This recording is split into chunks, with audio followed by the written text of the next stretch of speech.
What's up, guys? Let me get my headphones on. Hi. How goes it? It's day 3 of this week of Pokemon solo runs.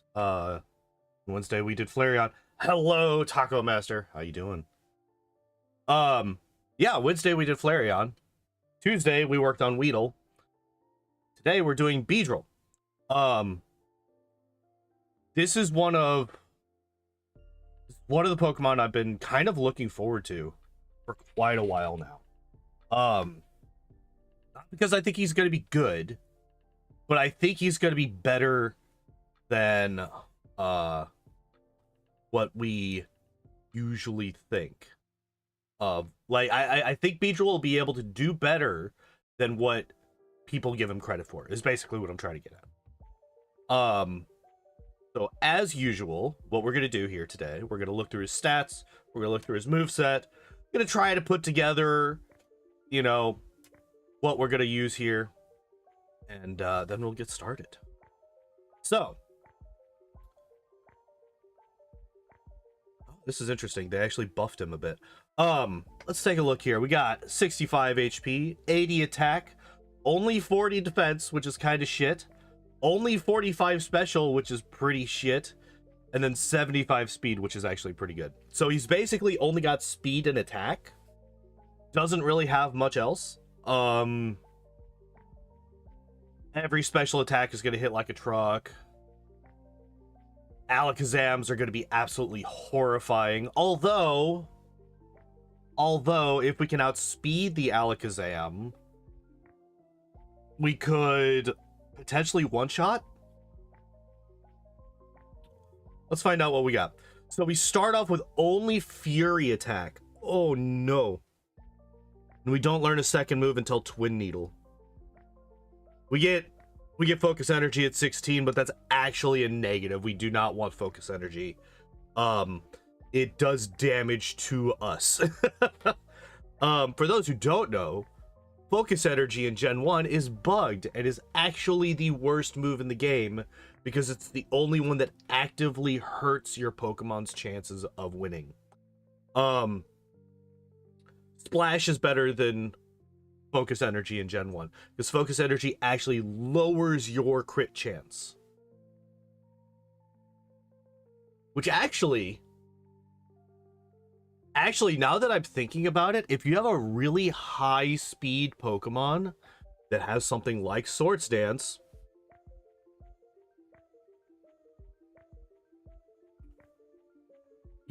oh wow, we get Swords Dance and Agility. Ooh, that's interesting. That's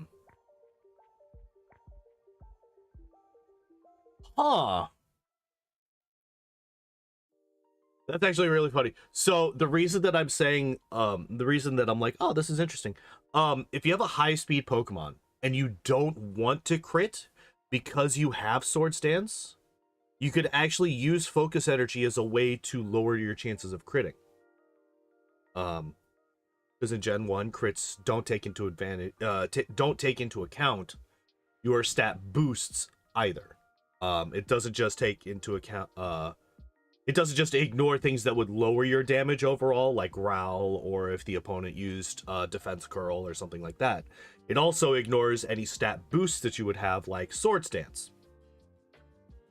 Or extra badge boosts as well. It would ignore those as well. So that's actually kind of funny that focus energy could potentially actually have a use in one of these runs someday. Like if Electrode had focus energy, it might actually be worthwhile to use it. But if we look at the actual moves that we have, I'm actually curious, what's the difference between Pin Missile and Twin Needle, except for the fact that Pin Missile is lower damage? It's only twice. Okay. Second strike has a 20% chance of poisoning the target, unless the poison... Twin Needle will end immediately if the first strike breaks a substitute. My encounter will only acknowledge the second strike of this move. Okay. And then Pin Missile is 2 to 5. Okay. So Pin Missile would do more damage as long as it does 3 or more hits, which is actually far more likely than only getting 2. But it is only 85% accurate. Oh, wait, no. Because Twin Needle is 25 base power, not 20.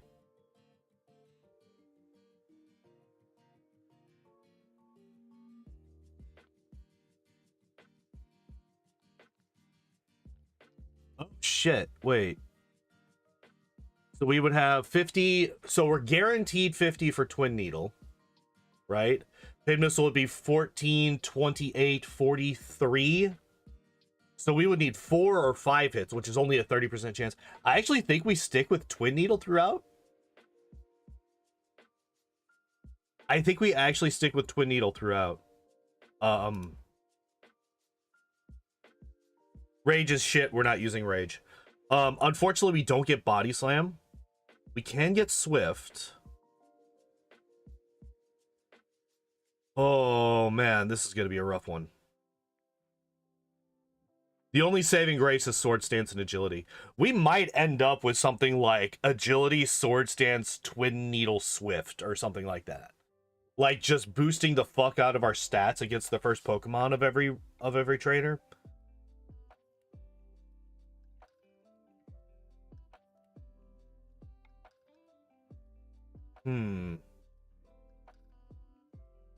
Swords Dance is definitely... Is Skull Bash any good? No. It's a 2-turn move.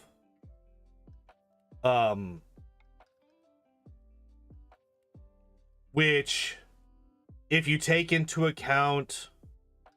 not badge boost, but stab.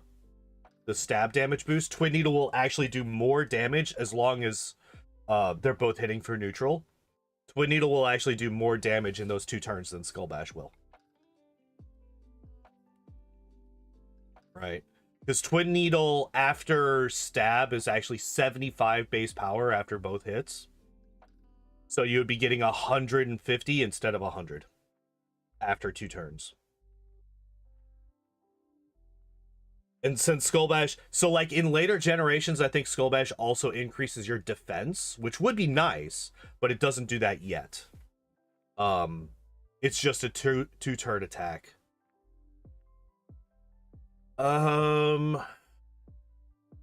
Obviously Mimic is something that we could look into.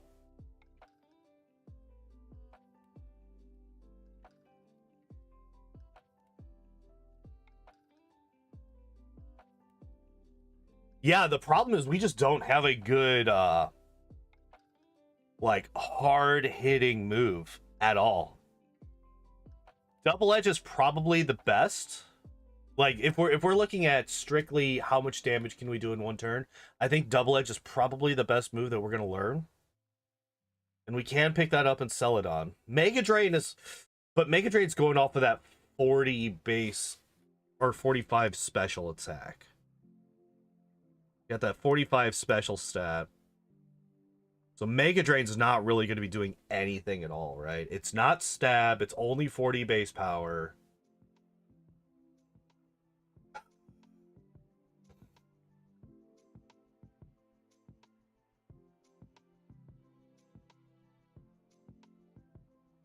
Doesn't take as much of an advantage of Swords Dance.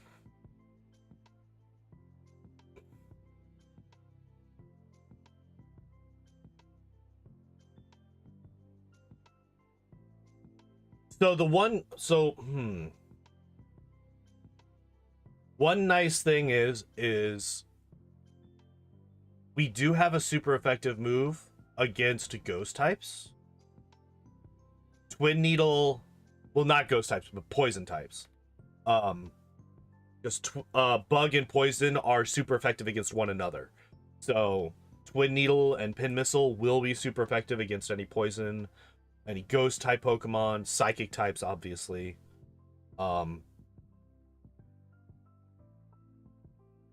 Grass types. We're actually 4 times super effective against Erica's Pokemon. Most grass type Pokemon. Literally the only grass type Pokemon that I can think of in Gen 1 that Twin Needle isn't 4 times super effective against is Tangela. Because every other one is either grass psychic or grass poison. So Twin Needle will be really good against the entirety of Erica's gym.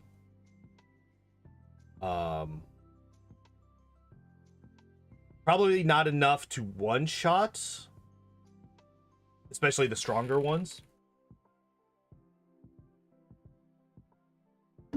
But enough to make the gym interesting.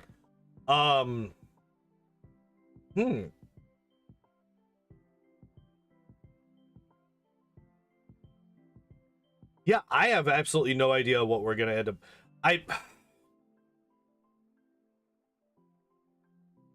Agility is really good, but our speed is already good enough. I don't think that we need it after badge boosts.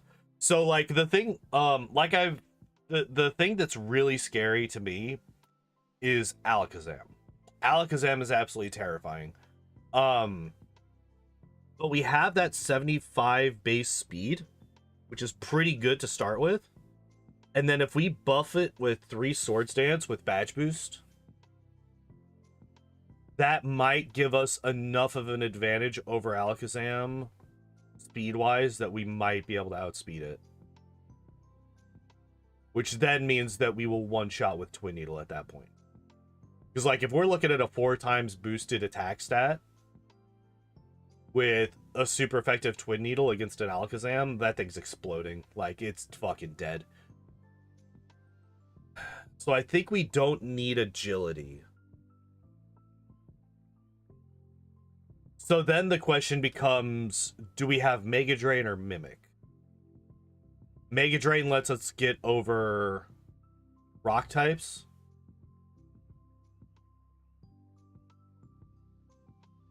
let's just get into it. Let's get into the run. Oh, let me first shrink this boy down because I forgot to do that. Second, let's clear out the death counter because we haven't died yet. And let's get the controller on and let's get playing. All right. Option fast offset. 3, 2, 1, go.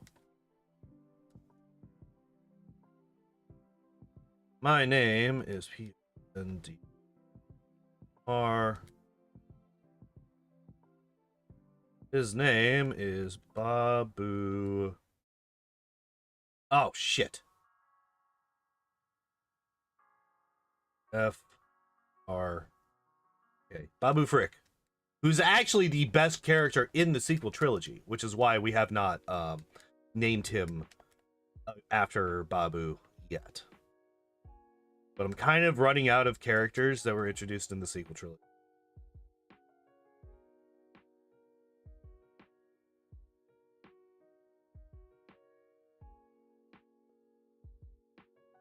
Nope. Not naming the Pokemans. So Brock's gonna be an absolute nightmare. By the way.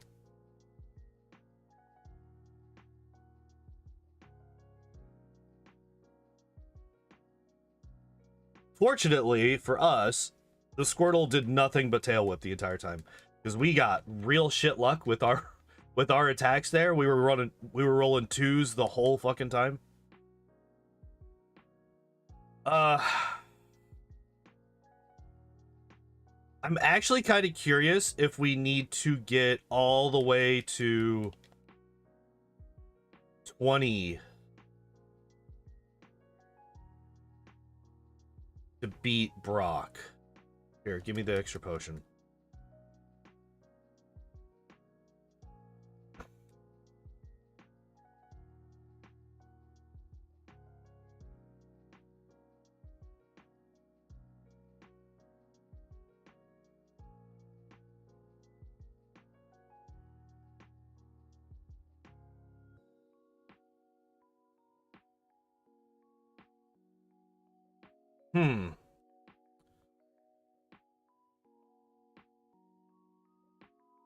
So the reason I was talking to everybody there is because I recently heard that you can get 5 free Pokeballs from Professor Oak. And I'm not entirely sure how. Because that would actually save us from having to go to the shop there. Good news is we don't need to buy any antidotes this run. Because we are poison type. We're gonna fight all these guys. We need to fight all these guys.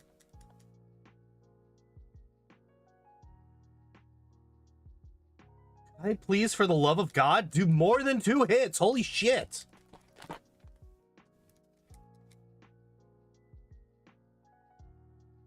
What the fuck?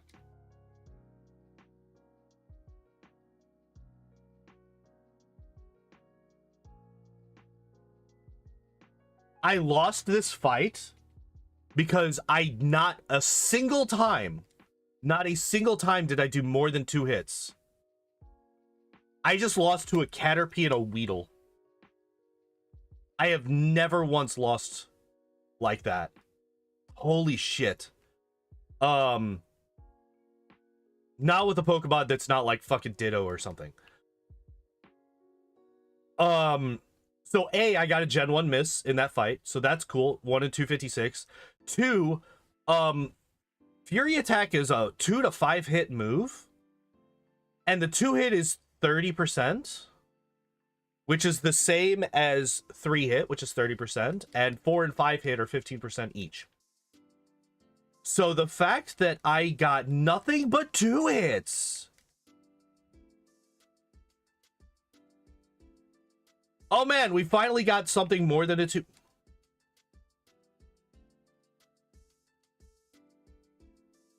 Thank you. Thank you. But yeah. We got like 6 2 hits in a row on that thing. I'm not fighting that guy yet. We will die if we fight that guy right now, apparently.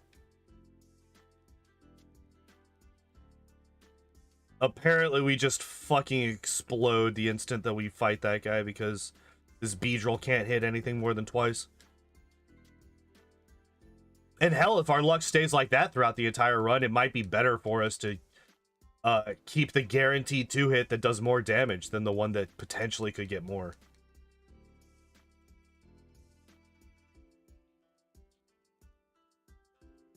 Alright.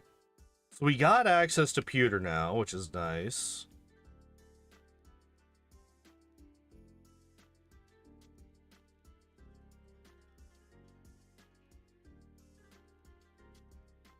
Alright, so the salt is already sitting in. Already a little bit tilted because of how that one fight went. Wait, what the fuck? Why am I... Oh, wait, no. Fury attack is 85%. It's not 100. I don't know why I was thinking it was 100.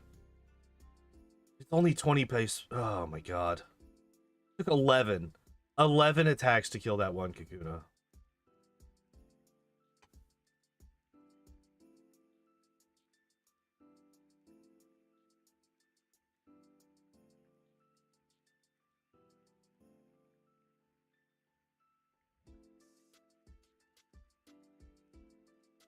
So the one saving grace about this is that we will be leveling up a lot and very, very quickly because we are on the fast level up track.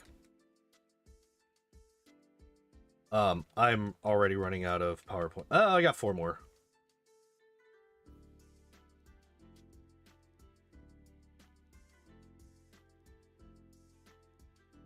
Come on. Well, let's see. 4 hit is good. 3 hit is good. That guarantees unless we... Well, even if we miss that, we could just struggle it to death from that point. Alright. Which actually might be better. Actually, that is a point. We're just gonna struggle some people to death. Fuck it.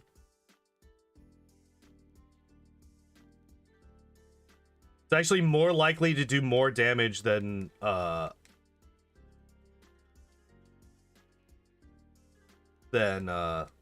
what's it called? Fury attack. My God, I could not think of the name of the move for a second there. Oh shit. Well, I just killed myself. Oops.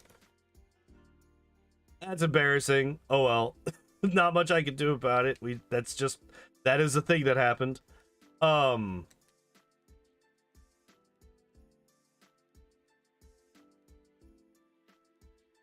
Nice crit. Wow, really? So see, now that I'm actually getting more than 2 hits per Fury attack, it's actually working out quite nicely for me. I say that, and then I immediately got... Alright.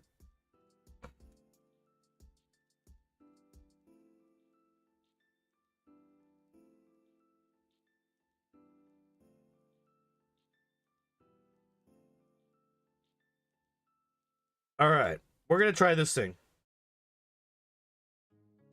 So that you'll struggle to that? So apparently I was just being correct.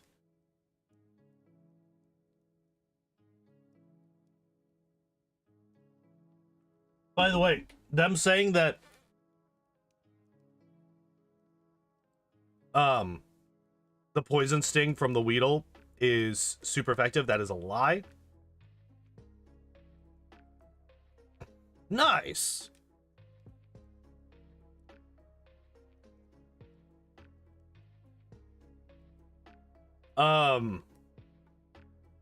It nice crit. Would it be worth it to go and fight the rival to the left of Viridian? I don't think it is.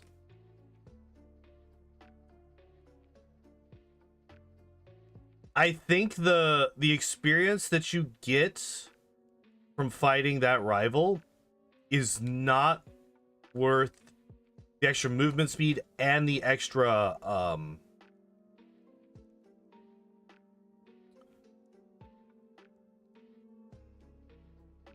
The extra movement, not movement speed, but the extra movement time or the extra, like, difficulty. I just don't think it's worth it.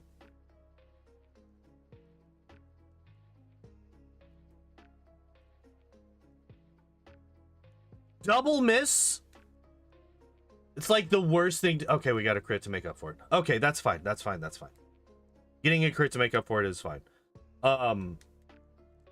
But goddamn, do you not want to get a double miss on a Kakuna or a Metapod because they're just sitting there boosting up their defense? Actually, I'm gonna try the junior trainer. I can't believe I got 2 deaths and I haven't even fought the junior trainer yet. Absolutely disgusting.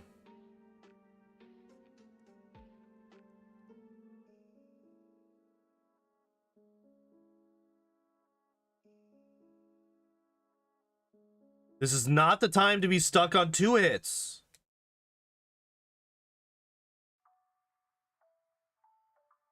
I'm never hitting again. Okay. Well, there goes that. Did I save before this? I can't remember. Let's find out. I did. Okay. That's death number 3. I think if we get better hit luck against the Diglett, I think we'll be fine. We just kept getting misses and 2 hits.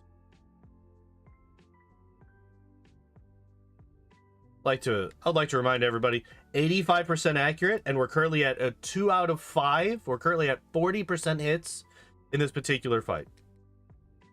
I mean, now that percentage is yeah, okay. All right, game. I see what you're saying. We'll come back later.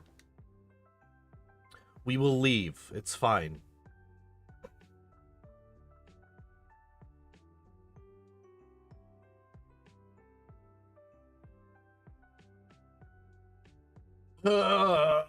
It's fine. I would love to just miss more. 3.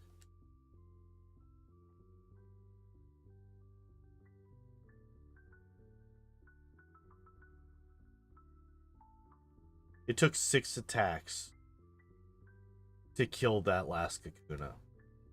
Because I kept missing. God damn it.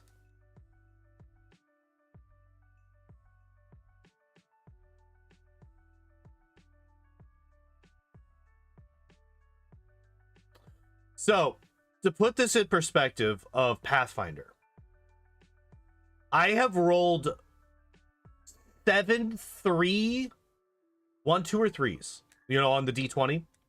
Rolling a D20, I've gotten a 1, a 2, or a 3 like 8 times now in the last 3 fights. Out of these 16 attacks that I have made, I have rolled that 1, 2, or 3 8 times.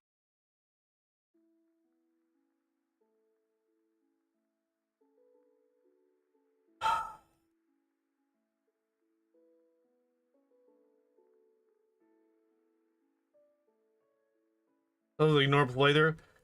Unfortunately, you're correct. And like, this is exactly why I don't. This is why I prioritize 100% accuracy over everything else. This is exactly why. Because you cannot, like, as soon as something is even 95% accurate, you can't rely on it ever. Because it'll just fuck you over. Every single time it gets a chance to. Alright, I think 2 more Pokemon. Never mind. Never mind. That did way more recoil damage than I thought it was going to. Like, I legitimately want to use Struggle over fucking Fury Attack because Struggle is a 100% accurate move. It will only miss on Gen 1 misses.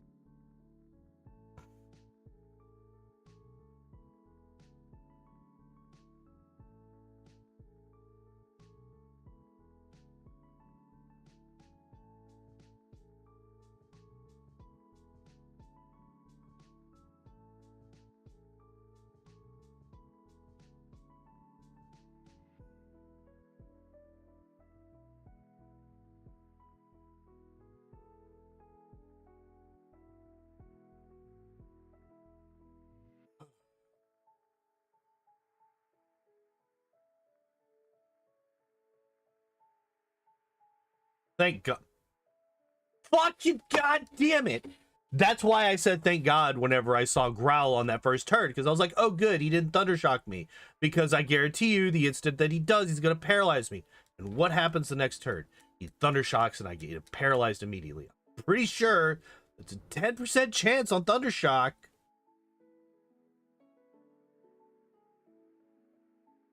God forbid I have a 50-50 chance to hit with my 85% accurate move. But lo and behold, you can get a fucking 10% chance to land first try every single time. Not salty. Not mad. Not even a little bit. I'll try. Okay, so I'll try the junior trainer again at 14. Actually, you know what? Fuck it. We're going to do it now. We're going to do it now. We're going to try the junior trainer again. We're 3 levels higher than we were last time, I think. I think we went in there at level 10. We should have quite a bit easier of a time to beat the Diglett.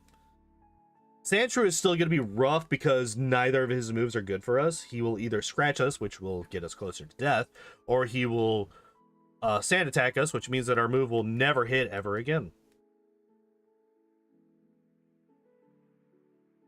It might actually be worth it, even if we lose to this guy, it might actually be worth it to just death loop to him, because that's actually... Oh, never mind.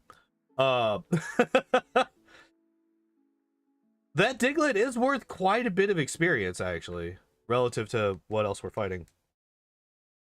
But there's absolutely no way that we win against Brock. No shot right yet. I think the earliest that I would feel comfortable attempting Brock is level 15. We'll try level 15. Like, we're probably already faster than the Onyx. But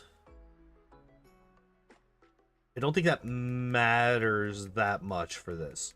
We're just like, mainly because we're going to be struggling a lot.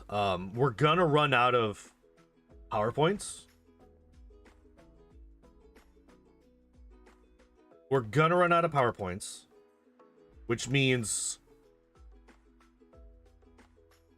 we're going to be struggling, which means we're going to be taking recoil damage. Also, fuck you for missing turn 1.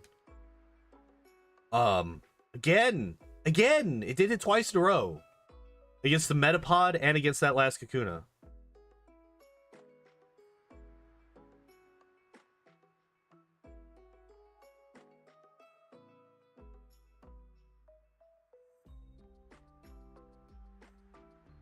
Anyway. Forgot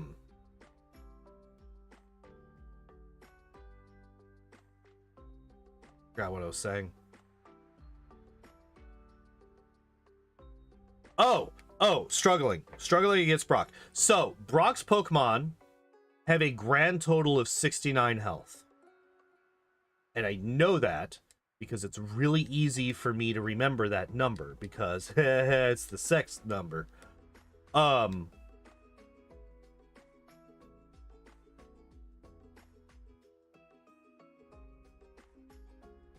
Geodude has 33 health, the Onix has 36 health. Now the reason that's important is because we need to have... We'll actually... I would expect us to run out of Fury attacks. If not before we kill the Geodude, then shortly after. Alright. I know we can't take any more struggle recoiled hits. How much do we have left? 253? That's actually not too bad.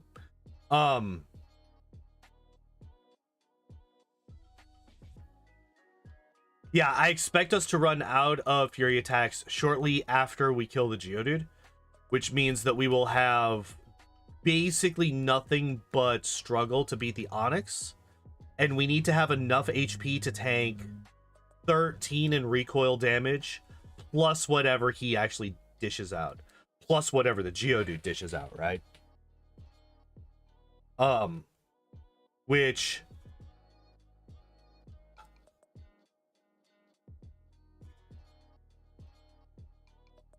Right now, that would give us, like, if we were to get any health from here, that would give us 31 health to play with from their attacks. This should, yeah, there we go. So 47 minus 13 is 34. So we currently have 34 health to play with. If my estimate is correct, I'm assuming that we kill the Geodude with Fury Attack and then we run out of Fury Attack shortly after. All right, let's do this. Let's give it a shot.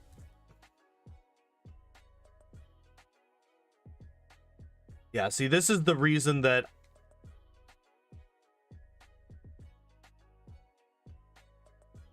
so the good thing about Fury Attack is that we are doing, it looked like we were already only doing 1 damage per hit, which means that any extra hits that we get in, that's actually doubling, tripling, or quadrupling, or even quintupling our damage. Nice.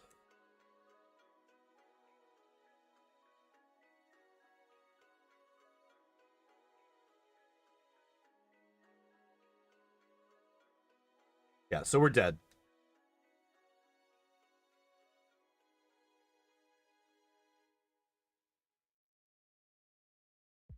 Yep, we're dead. So we got the Onyx down to half health.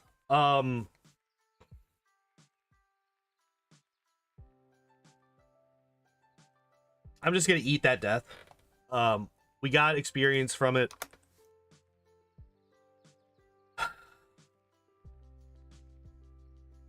I really don't want to get to man, level 16 sucks.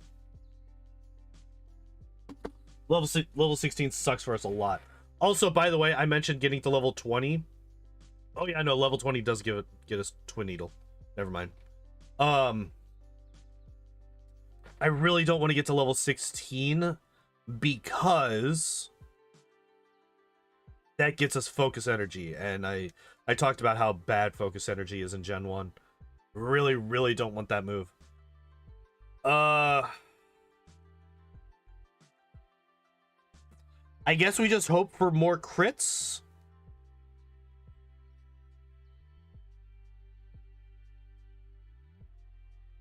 And we want our crits to be more than 2 hits.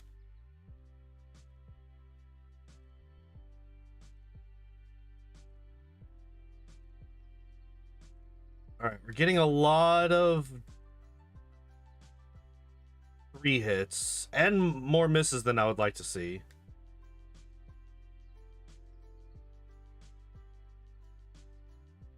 Okay, we have quite a bit more health to play with than we did last time.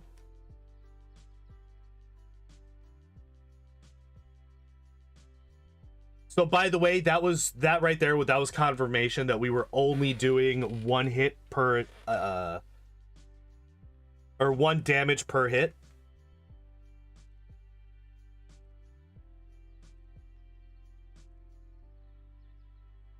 Because we took 4 damage back, that means that we only did 1 damage. Because Bide only takes into consideration the last hit per round. So that's another reason that Fury Attack is actually not the worst thing ever against Brock. So that's death number 6. Because we can dish out a lot of extra damage that we just don't take as recoil from Bide. All right, that's a good start. Yay, we fucking.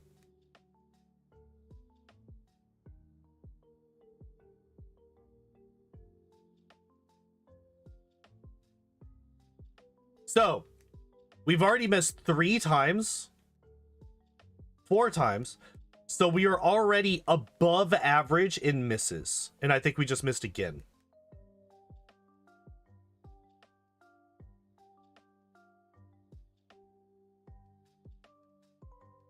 On average, In the 20 hits that we have of Fury Attack, we should miss 3 times. I think we missed 4 out of the first 6 attacks. Or at least it seems that way.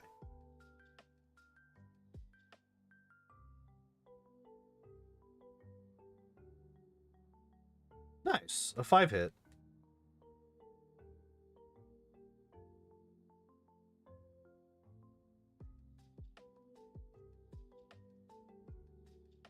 We actually got 2 or 3 5 hits there. That was actually really nice. Oh, and there's Tackle, which just explodes us. All right.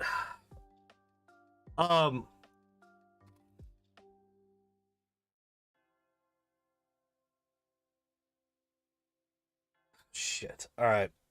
We actually have to go and level up then.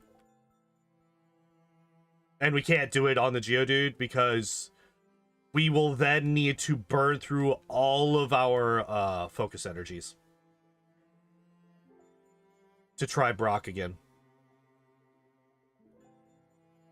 Now, the potential good thing here is we might now do enough damage. We're looking for a Kakuna or a Metapod. That's not a Kakuna or a Metapod.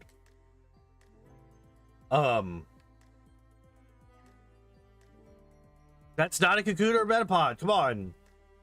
There we go. We might be able to do more than 1 damage now. With Fury Attack per hit. At least before the Geodude does his defense curls, right? Because, like, he will defense curl. He usually spams it pretty early on. But if we can at least get 1 attack in without him defense curling, we might be able to do 2 damage per hit instead of just 1. Which obviously doubles our damage output. So that's kind of the thought process. Really? Go away.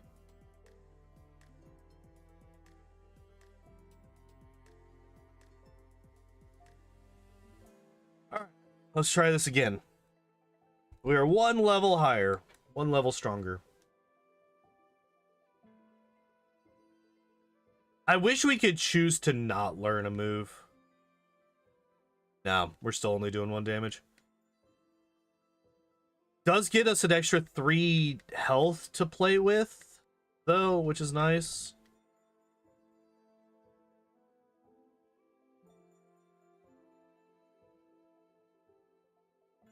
Love to see a couple of 5 hits.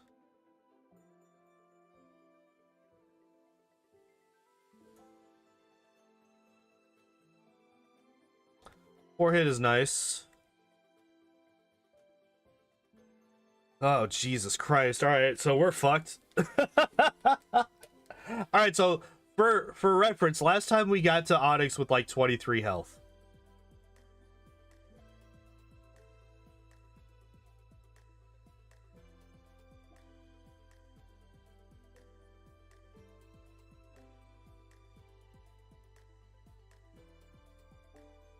And we kill ourselves. Yep. All right. Well,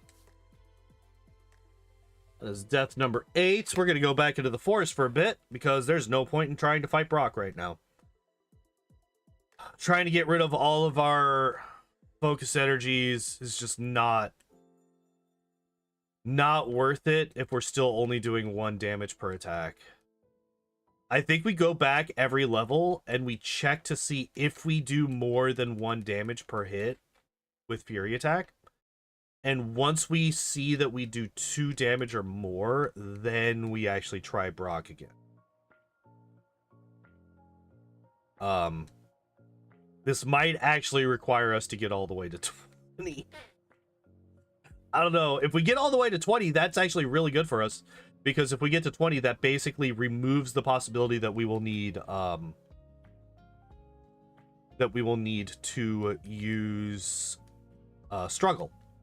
Because we will have an extra offensive move, which is Stab, by the way.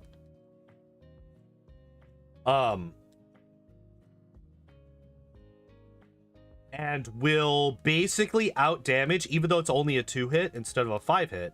It will still out damage all but the 15, 30, 45, 60.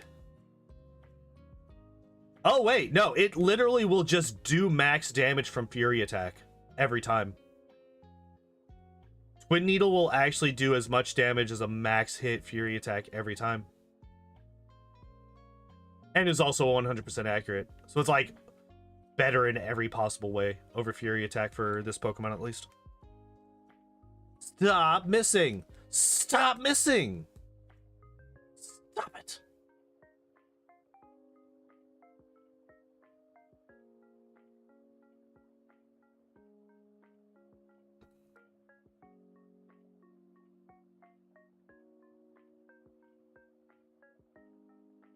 I'm leaving.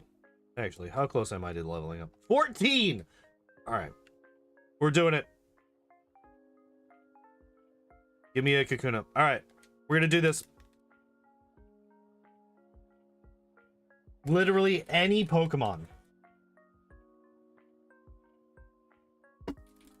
I can't believe we have 14 experience to level up. That's absolutely disgusting.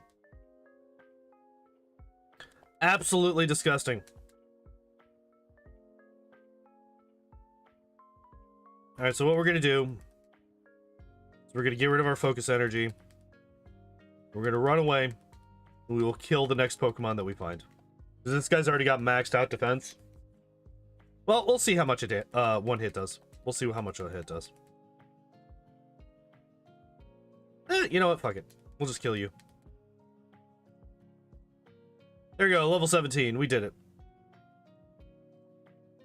How much health do we have now? 52. So that's an extra 2 health that we have to play with. Also boosted defense, boosted attack, all that good stuff. Oh wait. Before I go to Brock, well, actually, no. Before I do that. So I'm not going to actually make an attempt on Brock right now. We're going to save, and we're going to just see if we do 2 damage. We're going to see if we do 2 damage. Nope. That is still only 1 damage. All right, we're resetting.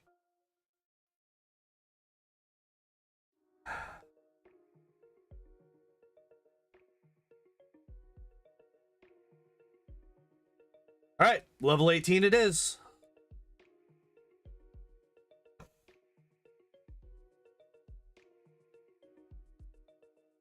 Now, the one difference, so I was talking about how Twin Needle would be just flat out better than Fury Attack. The one time that it wouldn't be is if Twin Needle is still only doing 1 damage against these Rock-type Pokemon. It's literally the only time that Twin Needle will be considered worse than Fury Attack. Even if they are both doing 2 damage, Twin Needle will average more? No. If they're both doing 2, then Twin Needle would still be doing less. But it's very unlikely that both Twin Needle and Fury Attack would be doing 2 damage. Because Twin Needle will get to 2 well before Fury Attack is, because it's, you know, an extra 50% more powerful over Fury Attack. Or I guess 67%, right? Because it's 15 versus 25. You're adding another 10, which would be 67% of 15. Yeah. Yeah, that's the math.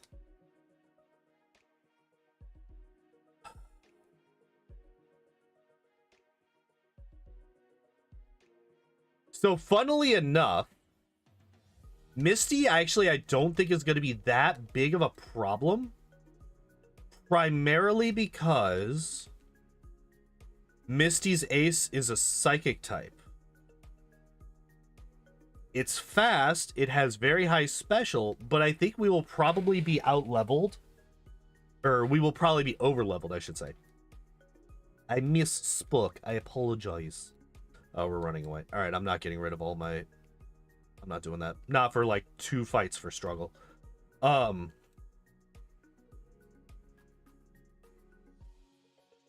So we should out-level the Starmie, and we should be able to just kill it.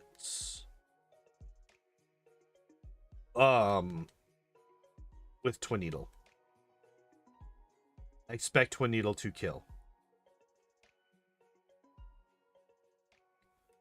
Because I think Starmie's physical defense is pretty low. I think Starmie's physical defense is pretty low, so it should die to Twin Needle fairly easily. And Staryu, I'm not overly worried about. Staryu usually goes down pretty easily as well. Except for, like, the weakest of our Pokemon, which... Weedle isn't that... Not that weak. Right? He's pretty nice. He's a pretty decent guy.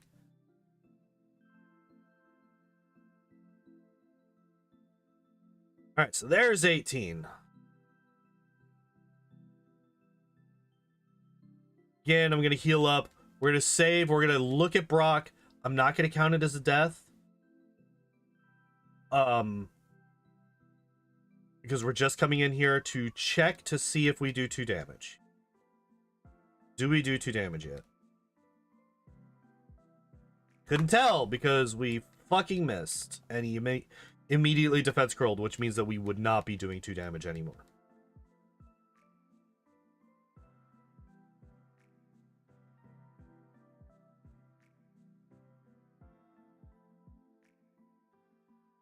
That's still 1 damage.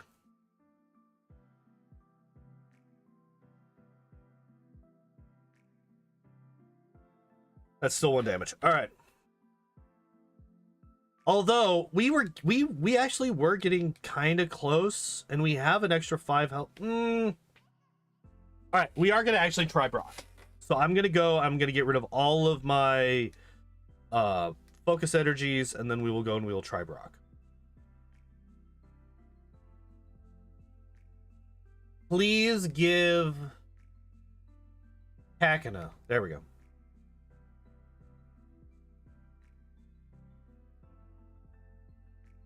Ugh. All right.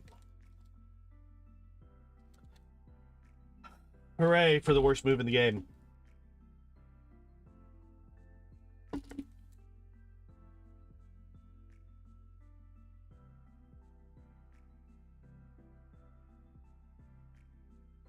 It's like when we had to do the Pikachu run where we had to fucking get rid of its Thunder Shocks to go and fight Brock.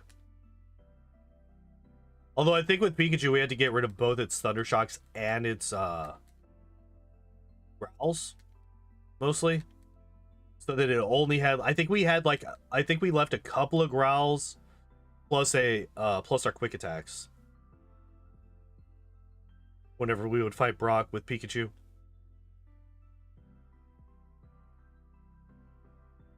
All right.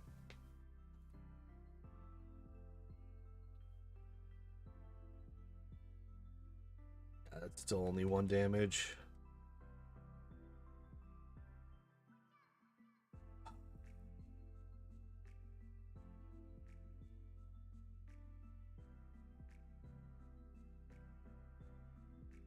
Please, for the love of God, hit the fucking Pokemon. He's a fucking rock. It's not like he's that fast. He can't dodge you. Could you not tackle every turn, please? We're already only doing 1 damage. Please just... Excuse me? 85% accuracy. Ladies and gentlemen, 85% accuracy. I think we've missed like 6 times. Once again, doubling the average that we should have. Oh, we're just dead. Okay. We already have no money. Yeah, so it's not like we're losing anything by dying to Brock. Alright. Well, back into the forest we go.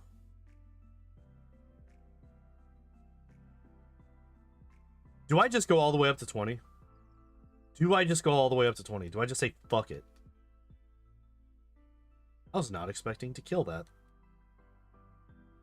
Not in one hit.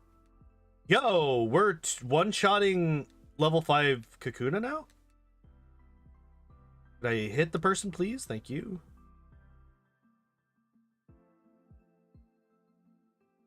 Did I miss that Weedle twice? I did. I missed that Weedle twice. Fuck off.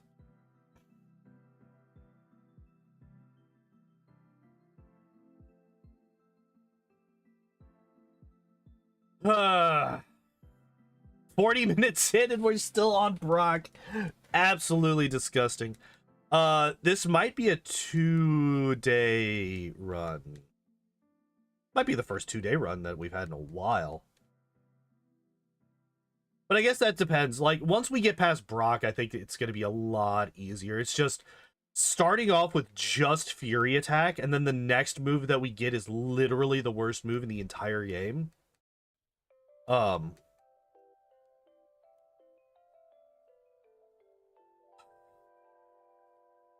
And we're going up against Brock, where neither move is good at all. It's just, yeah, like, this was gonna be fucking rough.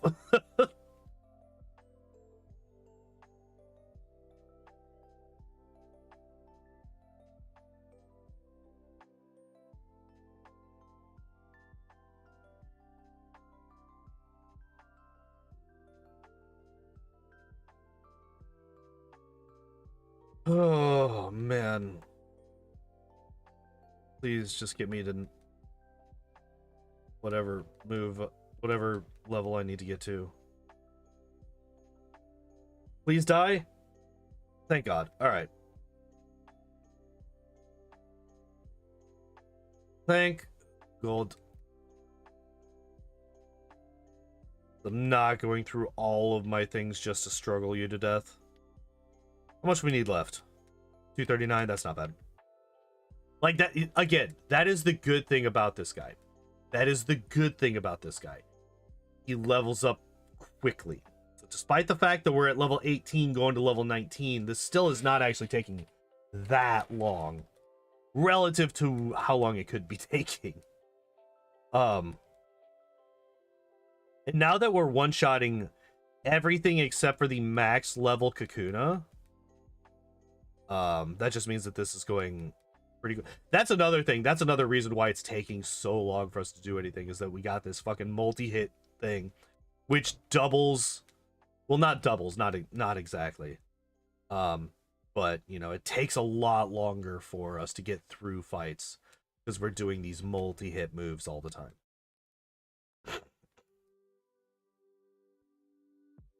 As far as I can tell, that's just going to be the way that this run goes. We're going to be using multi-hit moves the entire way through.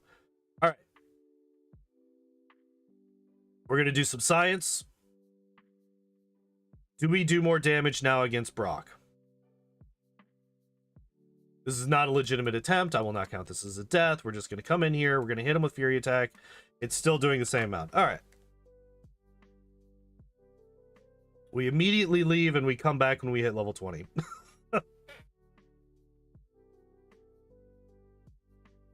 Oh, fucking hell.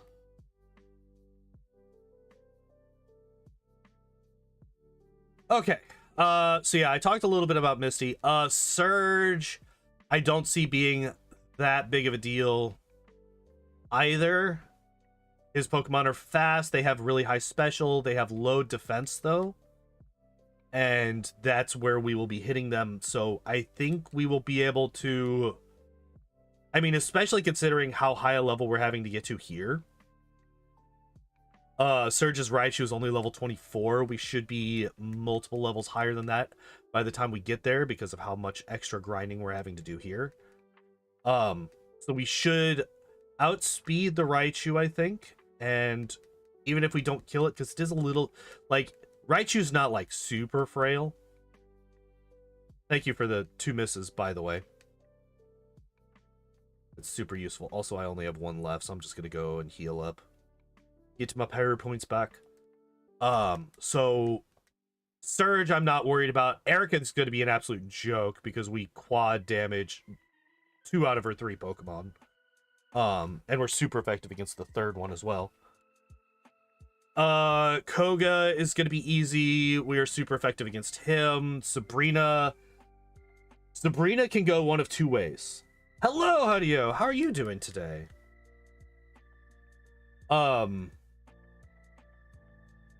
If we can outspeed her Pokemon, we will kill them. If she outspeeds us and she uses the right move, because she can always use Psywave and do 2 damage like she did earlier this week. Yeah,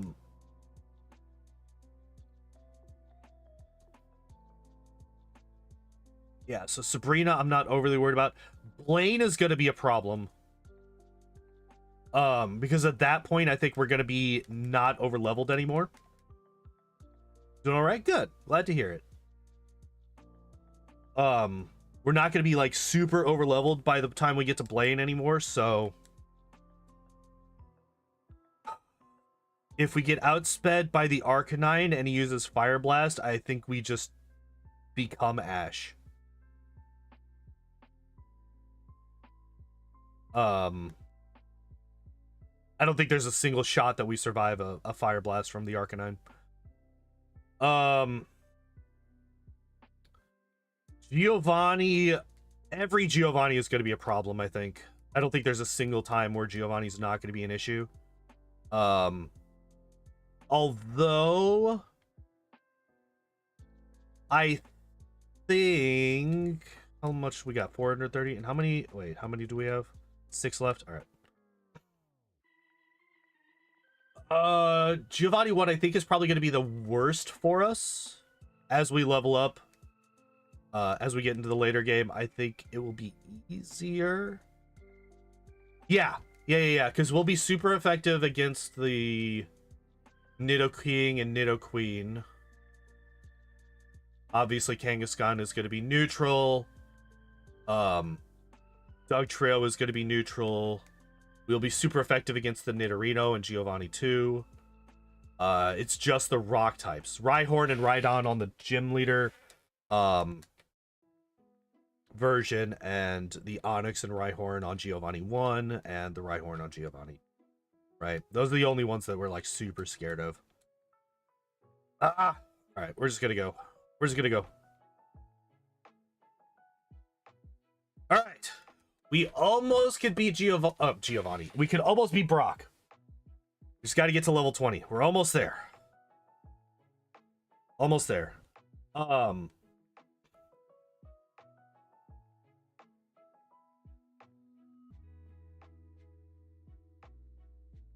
Oh, and how do we deal with the Elite Four?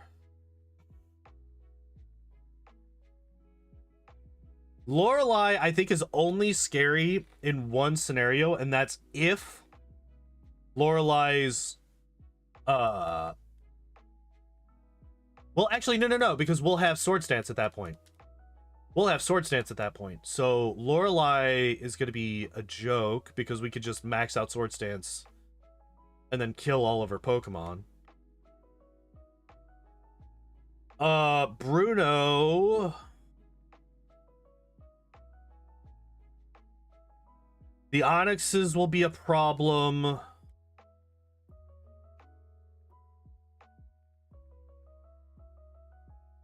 Is this going to be enough?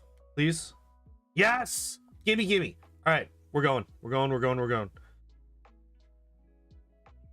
So again, the first fight is going to be Science. I'm going to check to see how much damage each of these moves does. Then we will reset, and then we will try the fight for real. This is not going to, this first try, it's not going to be a, not going to count as a death when I reset. All right, Geodude. First off, we're going to check Twin Needle. Ah!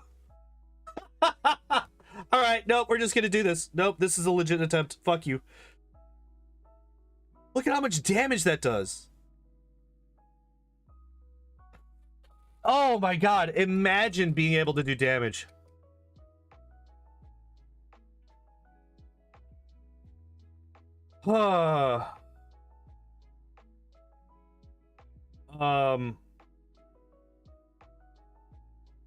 Let's fucking go. We're free. 49 minutes in. 49 minutes in, we're free. Brock is dead. We murdered him.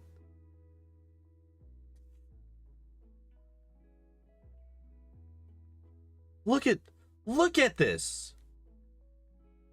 I think another thing is, wait.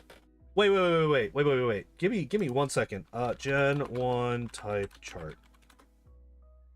Does rock not resist bug?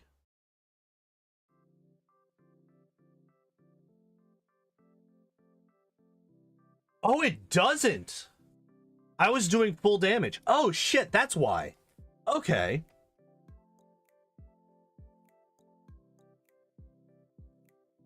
Interesting. Okay, that makes a lot more sense. I was expecting to do decent damage against him. I was not expecting to two-shot the fucking Geodude, right? Like,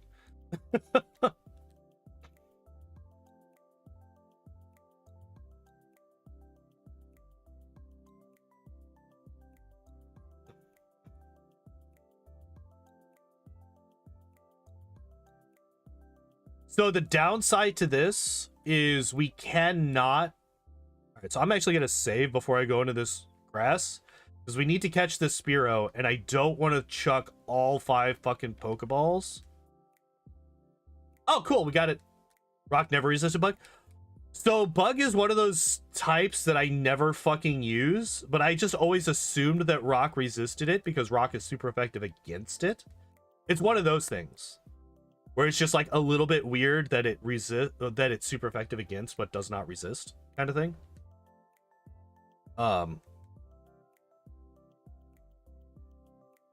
Speaking of resisting, we're gonna catch us a Geodude. Stop? Okay, good.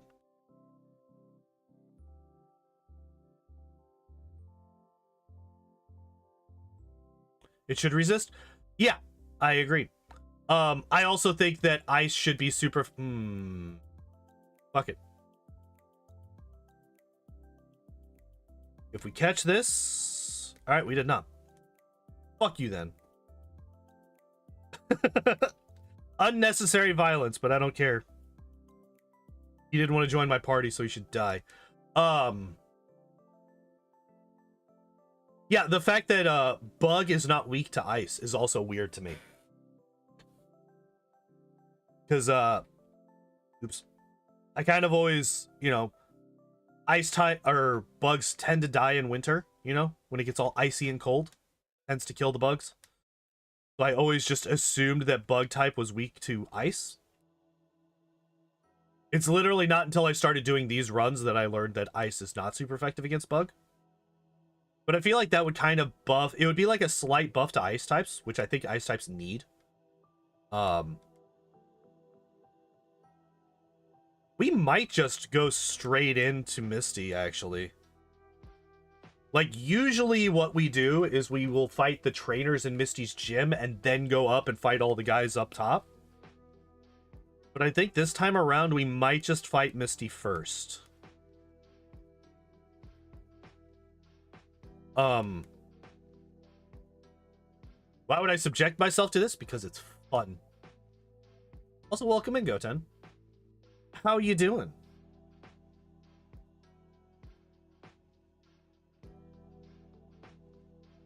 I find these challenges to be interesting and fun, and also that music is very loud in my ears. I know it's not too bad for you guys, but it was like really loud for me for some.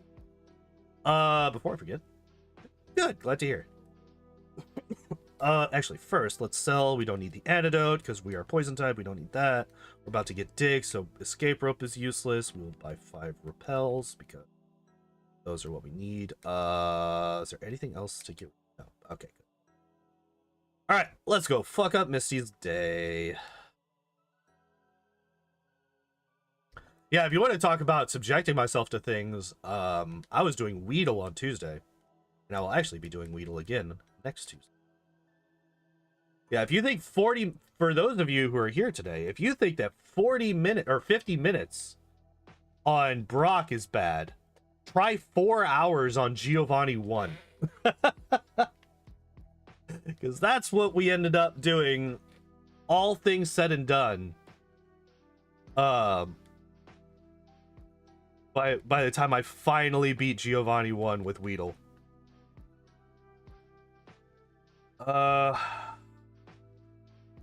You know what? I'm not gonna... I don't know. Yeah, we'll just pop a potion. Fuck it. Also, very nice health. Very nice max health on my Beedrill.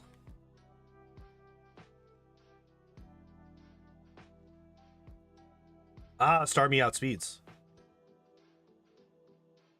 But only used water gun. So that could have gone better or worse. If it had spammed Bubble Beam, we might have died. It would have been pretty close.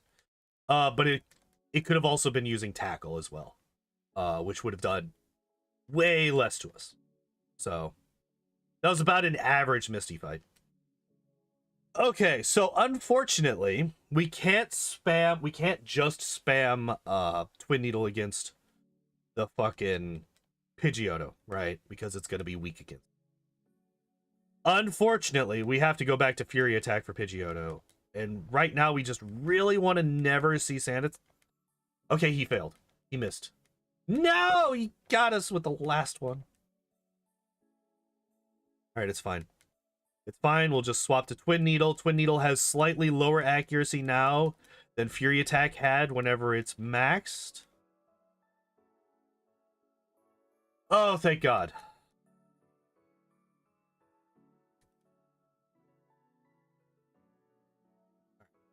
We took a good chunk of damage there, so we're gonna heal up, and then we're gonna continue on.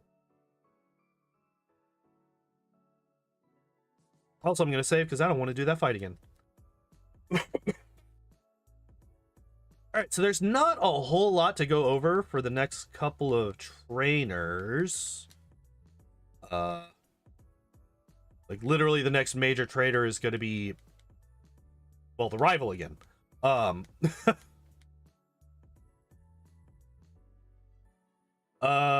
Yeah, we're definitely going to Twin Needle the Nidoran because it's super effective against it. Okay, actually, that's something that I could talk about. I'm so mad that they got rid of that interaction. So for those of you who are not aware, in Gen 1, Bug type is super effective against Poison, and Poison type is super effective against Bug. It's the only thing in the entire game that is that way. And I find that interaction to be incredibly interesting, and I'm very, very upset that they got rid of it after Gen 1. I guess we Fury Attack. Oh, nice. So, by the way, we have two of the potentially the two worst moves in Gen 1 on our moveset right now. Focus Energy and Rage. Fighting Bug Thing does the same thing, but with resistance. That's interesting. I actually didn't realize that. I did notice that Bug is not very effective against fighting, which does actually make Bruno a little bit worse. But at that point, we will actually have access to other moves outside of Twin Needle. Not many good ones, but we will have access to moves outside of Twin Needle. Oh, fuck. Do I risk using... I just remembered. So, do y'all remember how I died to Hitmonchan on Wednesday? That one time that Brock killed me. I don't want to fight this guy, man. I don't want to fight this guy.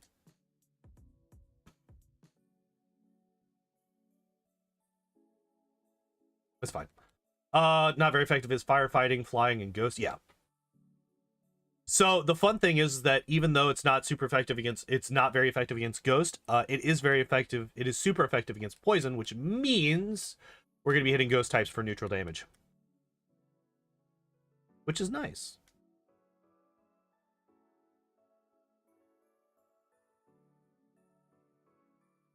Because there is no non-ghost poison type in Gen 1. Die! Die again. How many do I got left? 3? 4? 4.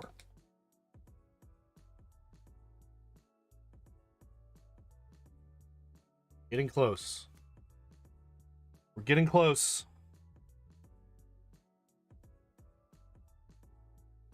Nice. Twin Needle you.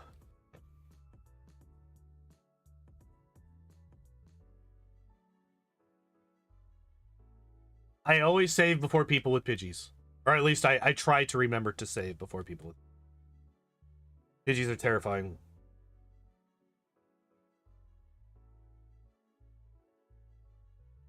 Fucking sand attack spamming little bastards. Bet you never thought you'd hear somebody say that Pidgeys are terrifying, huh?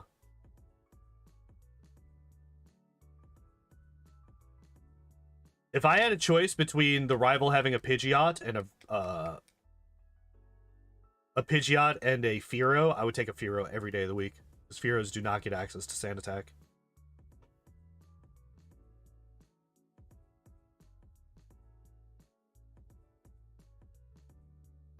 Okay. Imagine if Beedrill learned Dig. How ridiculous would that be?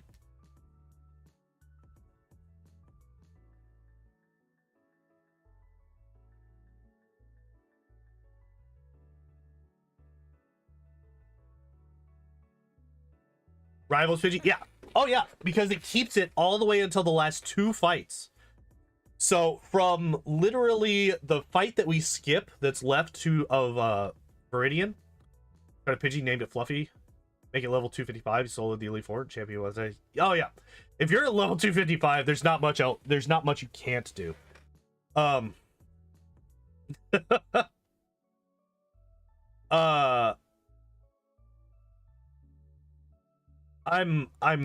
not looking forward to... Did I not heal? Oh, no, wait. That was from that one trainer. All of that damage was from that one fucking Machop. No!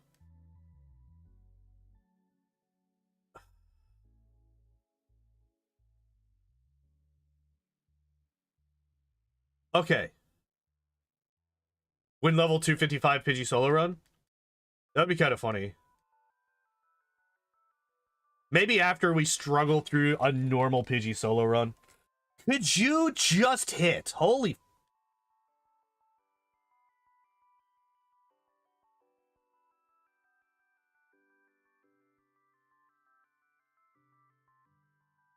Did I remember to do the thing? I literally just said that I save before every Pidgey fight, but I can't remember. Did I? By the way, that's why I save before every Pidgey fight. I did. That right there. It's 3 Pidgeys. Three Pidgeys. 3 of them. 3 Pidgeys.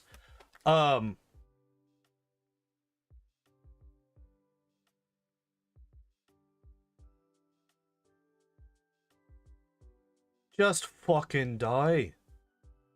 Alright, cool.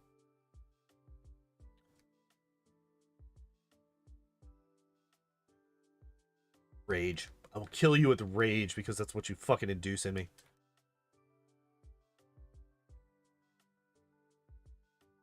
Alright. Again, Spearow, not nearly as scary. Spearow doesn't have that bullshit move. Accuracy stuff in Pokemon is absolutely fucking... It's enraging. Whether the opponent is spamming minimize or you're getting spammed with sand attack, it doesn't matter. It doesn't matter. That shit is enraging. That was a crit, huh? It's fine.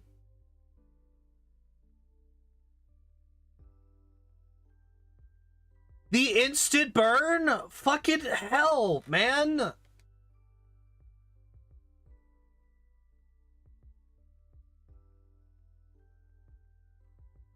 I immediately forgot. Did I save before this fight? Where did I save? No! Alright, we're fighting this one again.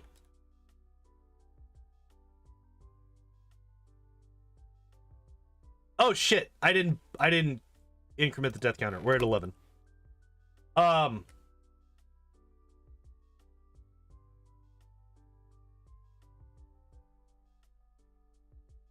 Yeah, double team in the anime was super cool. It was basically just like shadow clones. And like if it were to give like a like a mirror image style effect. Jesus Christ, I took a lot of damage there. If it were to give like a mirror image style effect in game, instead of just boosting your fucking evasion forever, I would be far more on board with it. But the way that it's implemented, it's just really fucking annoying.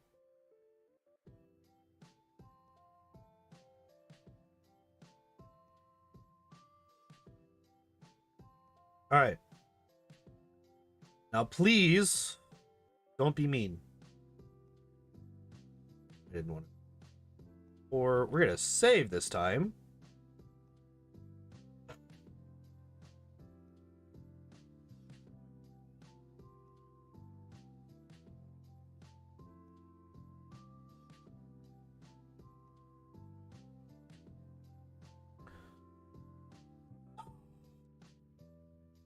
Fine, it's fine.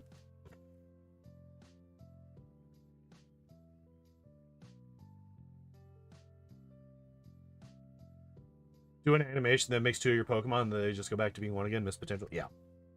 Exactly. Oh, that's just how this has been.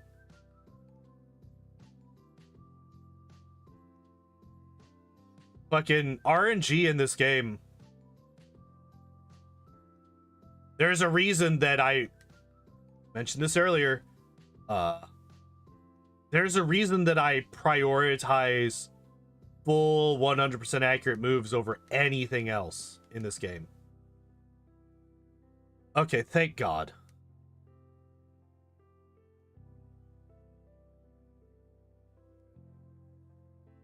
I was about to say, we should easily one-shot the Kadabra. It's poison. Bye, Babu. Biblically accurately harmonicable. God damn it.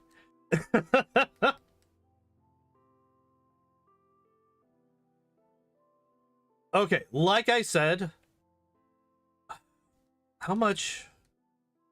I'm like running out of PowerPoints because I kept missing everything.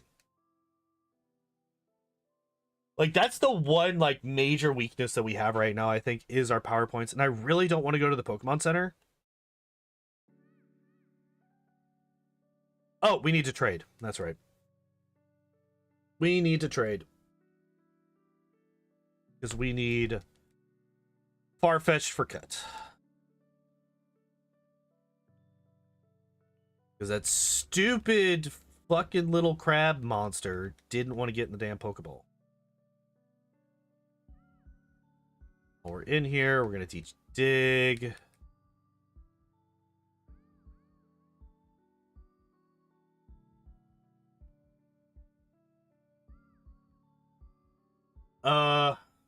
With Grayson not here, you can't escape it. Yeah, right.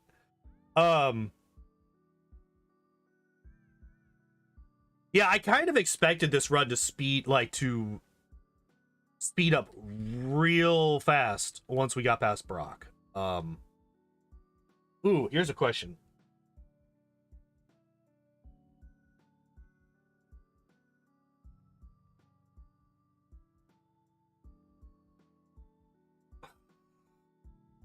I'm gonna Twin Needle you. Nice.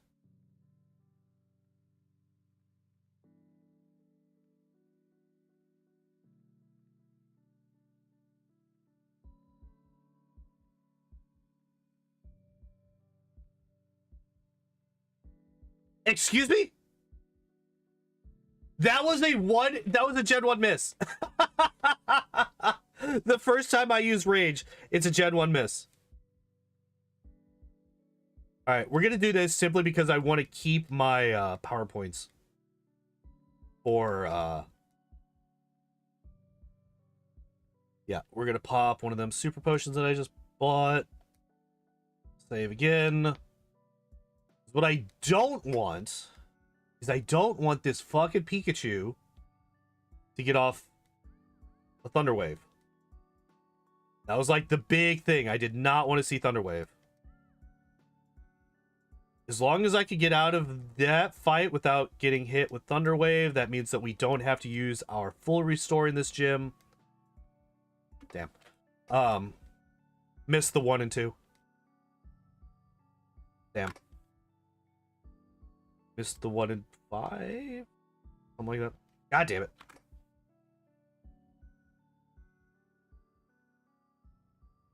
There it is. Okay. Best puzzle in video games, ladies and gentlemen. All right. Good. This should easily one-shot. Yeah. And then it's a 2-shot on the Raichu. Hell yeah. All right. If he... actually, no. He was... do we learn pin... Yes, we do. We learned Pin Missile over Focus Energy.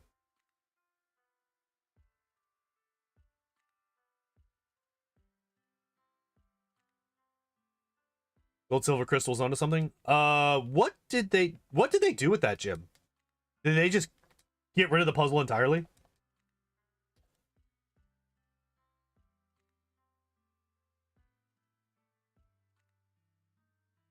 And we're back in Cerulean.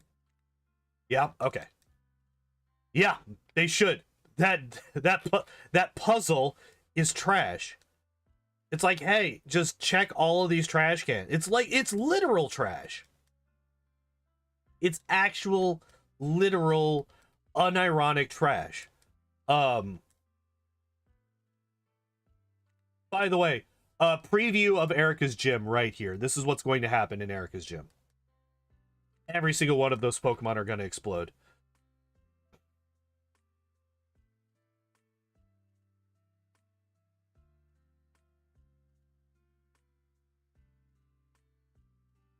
I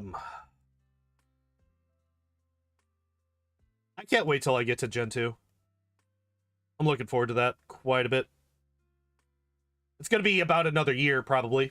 Well, actually, I don't know. If we start doing these 3 days a week like I did this week, and last week, it might go quite a bit quicker.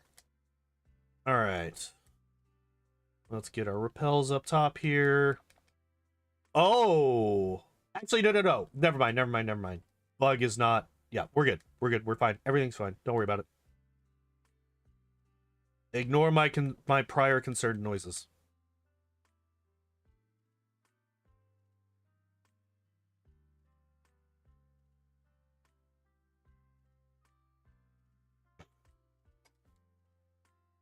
Ugh.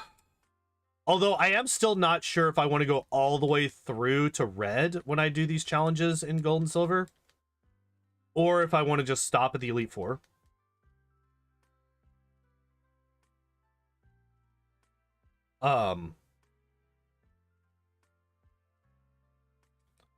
Main reason being is that, well, a little bit of backstory.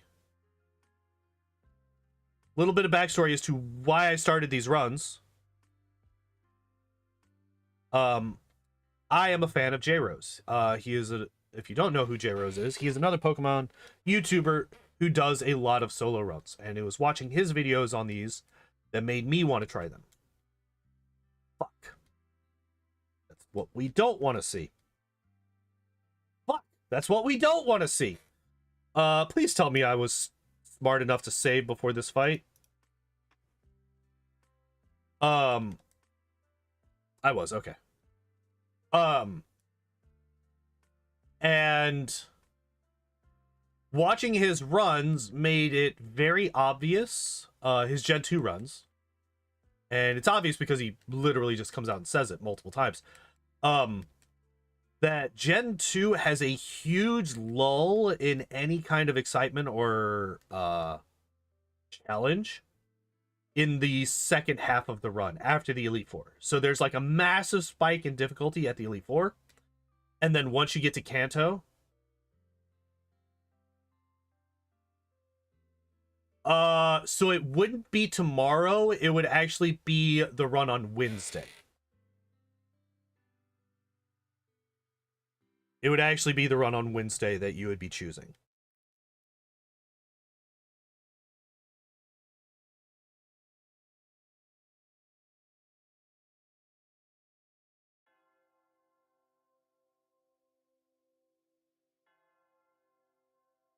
Okay, good crit. Good crit. Get me out of here. Yeah, basically it's just select the next choose the next run. That's not Weedle on Tuesday. Because Tuesday is dedicated to the impossible challenges now. So Tuesday will be Weedle until we beat Weedle, or we determine that Weedle is actually impossible. And then after Weedle, we will do...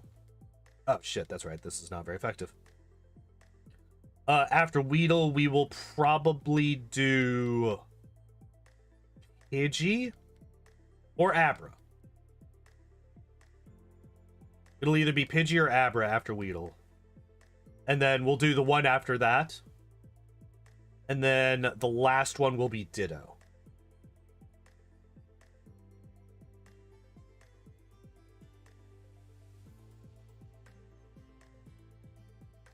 Five, 6, 7, 8, 9. There we go.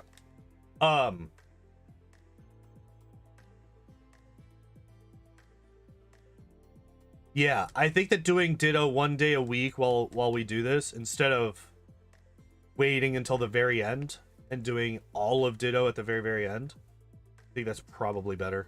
Fucking hell. Yeah, no. This is fine. This is fine.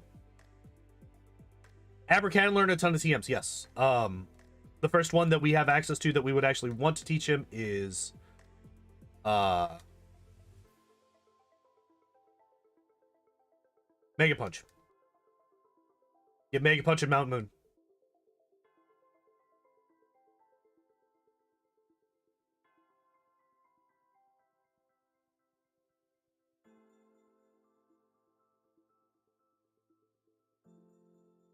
Oh, yeah. We need to go down here. We need to go down here because we're picking up Takedown.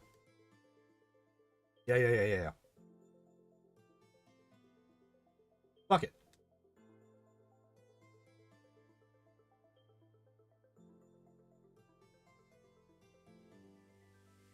Yeah, I get fucking wrecked.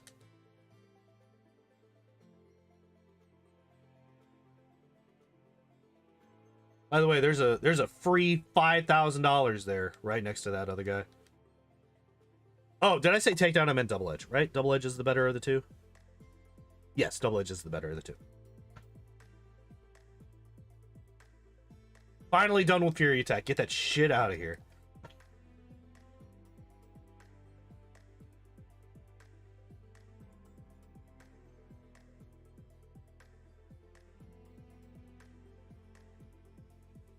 Ever can't learn Mega Punch? Lies!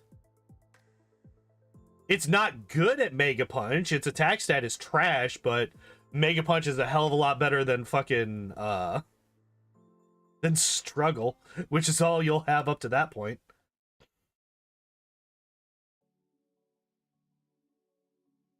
Why the confuse? Oh, you're thinking Gen 2? Wait, does he lose access to Mega Punch in Gen 2? Is Mega Punch a TM in Gen 2?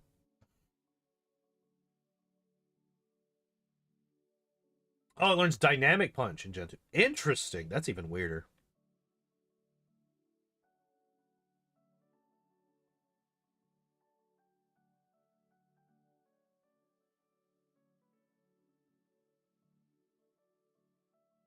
Oh, okay. Like, it took me a minute to decipher the fucking letters. I was like, it's just B 2.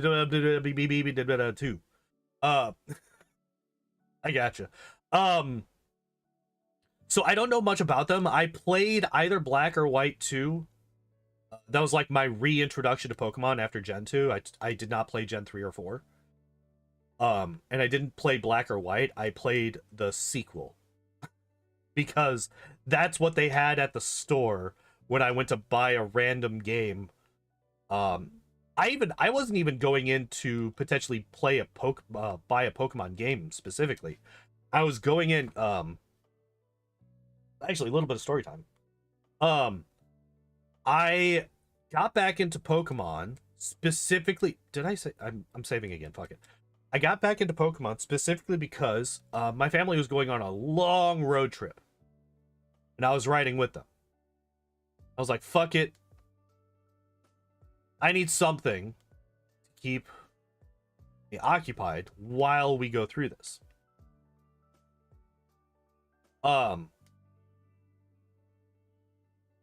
It's like it. Well, okay. Road trip isn't exactly. We were driving to vacation. Wasn't exactly a road trip. We weren't like going and sightseeing on the way there. We were just driving straight there and straight back. And it was like a 12-hour drive. And I needed something to keep my mind from going insane.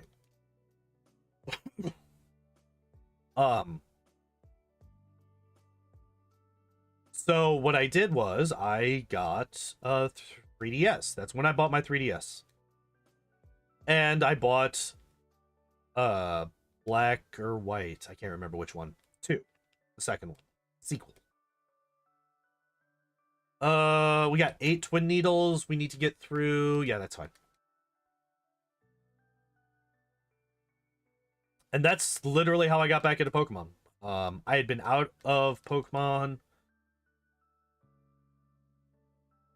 Not cared about them, not giving a shit about Pokemon for years and years.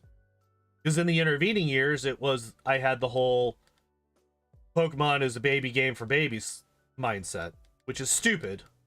But, you know, I was a stupid teenager.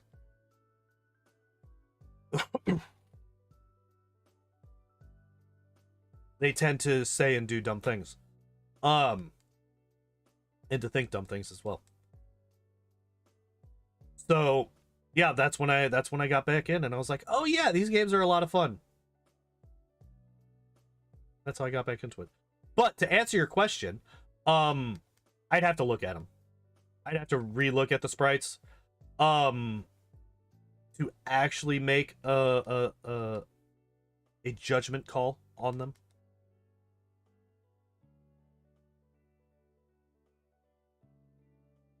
Or it can go away. What else do we have? Go away. We're not learning counter. All right.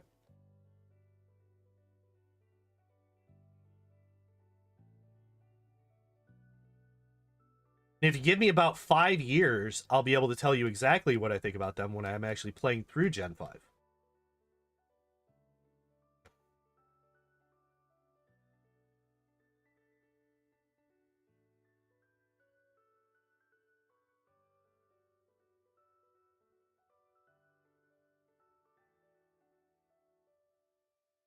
Oh, that's right. We get to go over here now.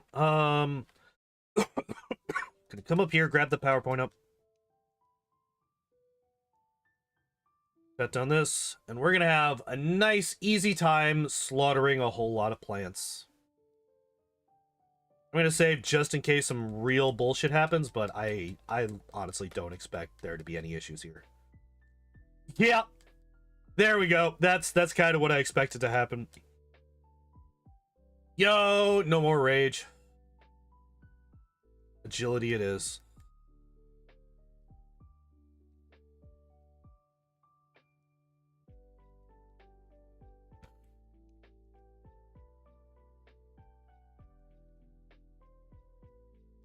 So now that we have agility, I think at this point, even if I were to go into Sabrina's gym now, I could probably beat Sabrina. I forgot that we got agility at this low level, honestly. Hi, buddy. You gonna come down and say hi to everybody? What's up, Geekette? Because on her team, we could probably... I don't remember what level her Kadabra is. Yeah, literally everything except for the Tangela. The Tangela is the only one in here that we're not 4x against.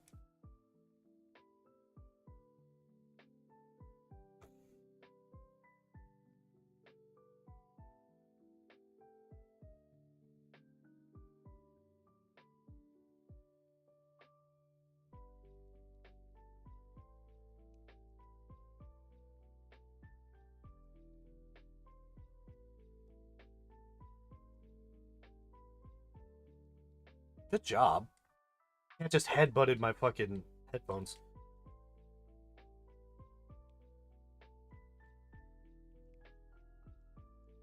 Oh my god. Okay, I wasn't actually expecting us to fucking one-shot. Like, not even one-shot with the full attack, but with the first hit of Twin Needle. We one-shot. Hi.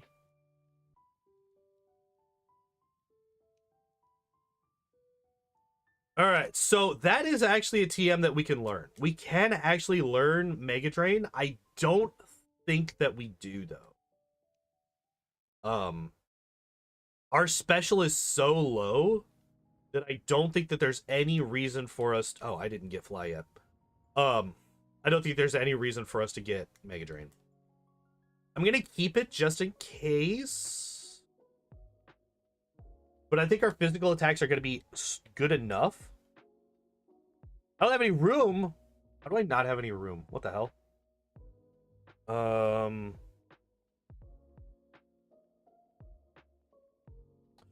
I didn't sell the TMs.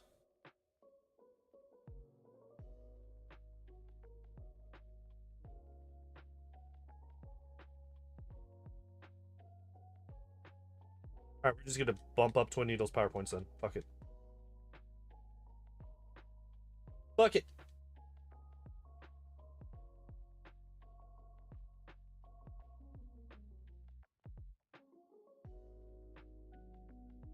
Nope, you getting down, bud? Bye. Fine, I didn't want to hang out with you anyway. Yeah, so we're keeping 21. The 13. Unfortunately, we can't quite learn Blizzard. Also, unfortunately, we can't learn Rock Slide or Tri Attack. I actually would not mind learning Tri Attack. We could get... I don't know, I'm saving like this is going to be a difficult fight. This is easy, like this is by far the easiest of the... By far the easiest of the rival fights in the game. Try attacking one of your favorite moves. It's way better in Gen 2 onwards. In Gen 1, it doesn't have any secondary effects. So like the chance for paralysis, burn, or freeze, it's not a thing in Gen 1, unfortunately.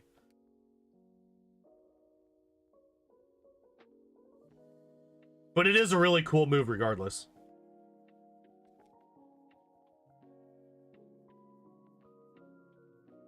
Alright, how much damage do we do against you? Oh, we fucking slaughter. Alright, cool, great. Love it. Alright, cool. I accept this fact. That extra elixir. I always forget to grab that one. Always forget to grab that elixir. Oh.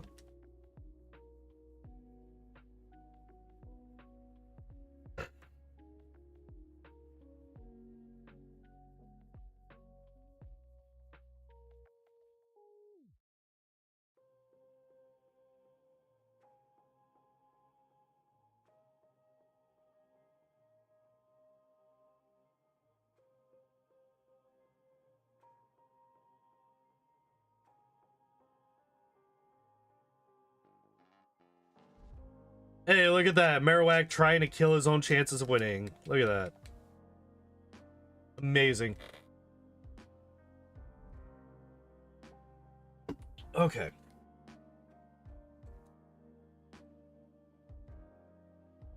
Who knew Twin Needle was so fucking strong? I mean, granted, I am way over leveled compared to these guys, but I'm just gonna say Twin Needle is super strong, and we're gonna leave it at that. We're just gonna assume that that's the case.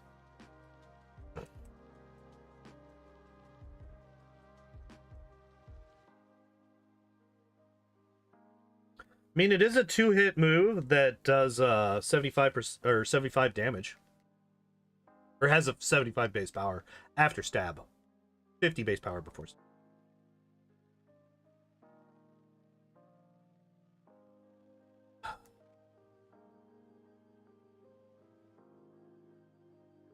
Guys, I didn't save before talking to Mr. Fuji like he was a fucking boss trainer or something.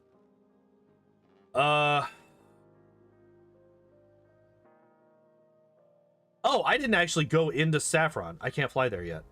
Let's fix that problem. Oh no, my repel.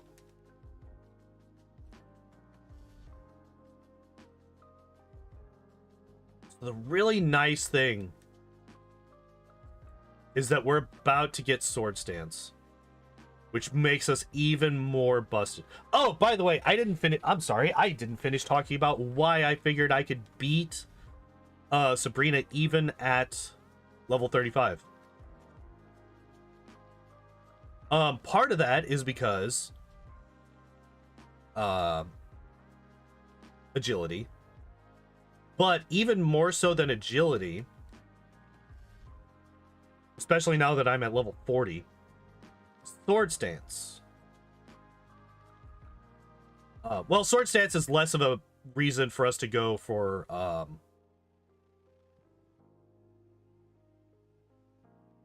Sabrina, because we would actually probably want agility over Sword Stance to be able to beat Sabrina. But like, oh shit, I've fucking I oopsied.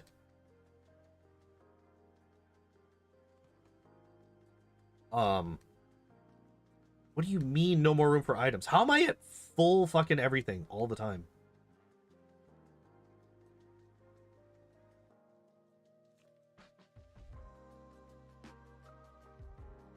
I don't usually have this much.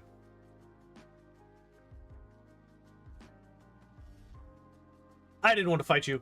But yeah, like, basically, as long as we could outspeed her fucking Alakazam, there's not really any threat against us.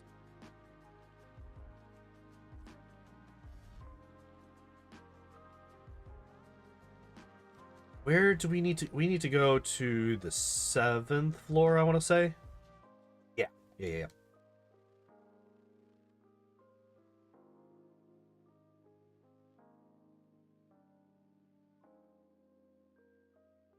This guy. Then we have Rival 5, often considered one of the hardest fights against the rival in this game.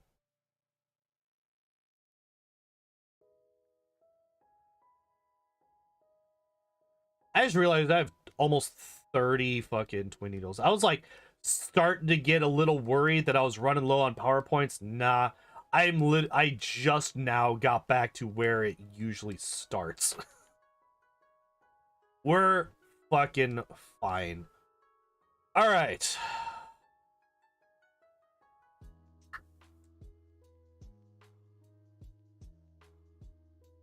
So the good thing is, if we could get past the Pidgey... I forgot to heal. Oops.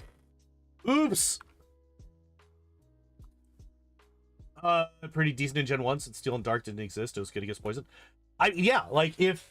Well, I mean, hell, if Leech Life was just as good as it is once it gets buffed later on in the series, if we just had, I think it's Gen 5 or Gen 6 where they buffed Leech Life to like 60 or 75 base power, we just had that. Bug would be incredibly powerful in Gen 1.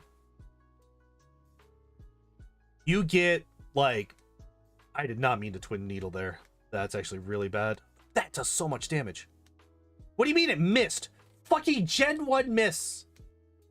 Eat my asshole. First I misclick and accidentally fucking Twin Needle, and then I Gen 1 miss. Also get it. Yeah, it's super effective against psychic types. It's great.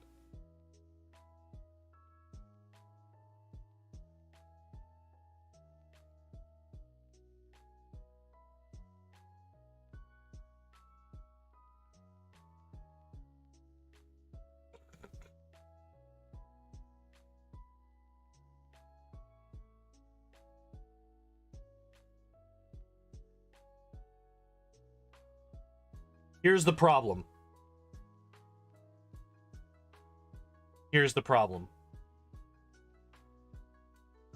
The Pidgeot will always go for Wing Attack. It will never not go for Wing Attack.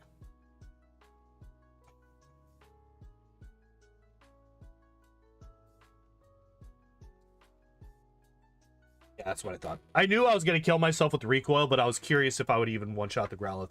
Okay, we're going to have to come back here. We're just going to have to come back. That's actually not that big of a deal. We could actually go to Koga's gym. Fight through Koga's gym, and then we can come back to Silphco. Not a big deal.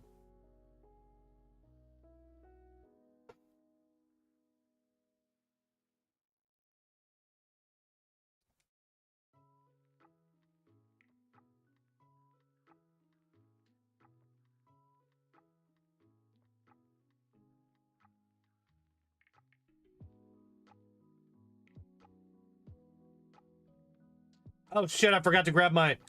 Alright. Nope. Let me go. Let me go. Let me go. Let me go. Let me go. Let me go. Let me go. There we go.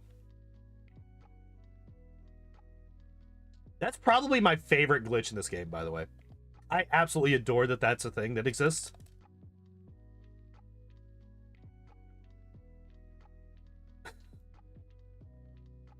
It's just a stupid little thing. It doesn't help really. It doesn't even really save you any time. It probably actually costs you time more often than not. But it's just like, the guy's just like, fuck it, you little stubborn little shit. Just fucking go. I don't care anymore. Just gives up eventually. Just lets you pass.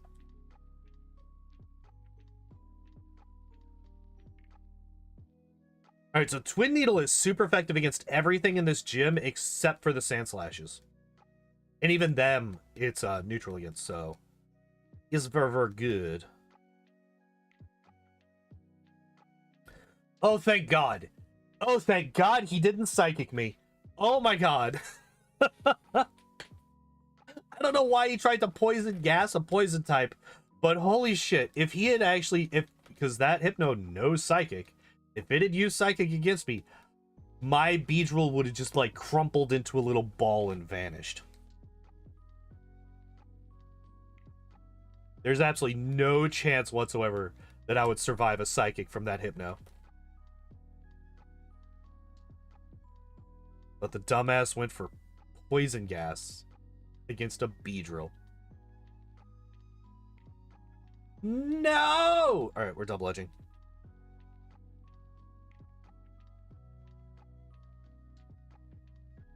Fucking Sand Attack. At least it didn't actually do anything. We didn't miss anything because of it, so that's good at least.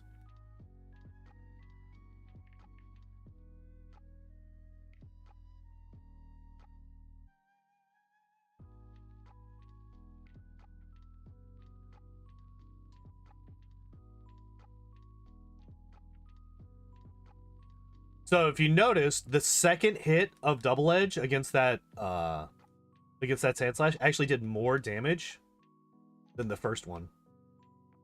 And that is because of the badge boost glitch. Because he dropped my Sand Attack, he raised all of my other stats.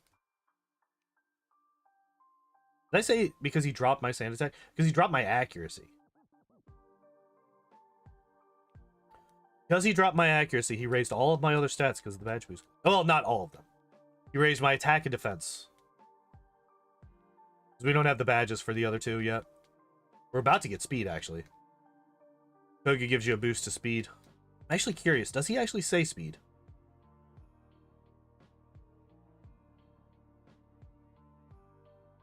Fuck! God damn it. Did I can't remember.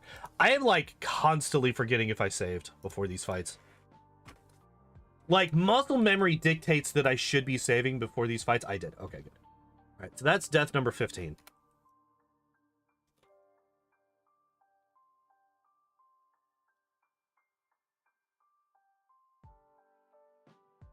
I forgot to heal again. You bitch!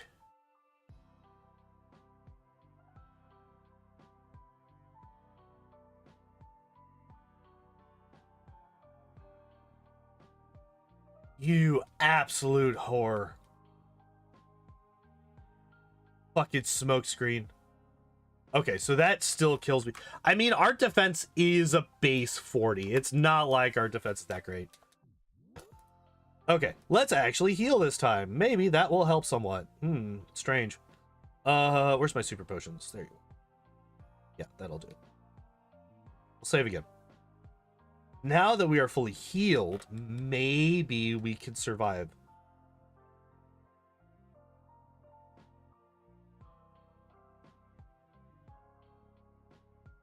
I don't level up this fight, right?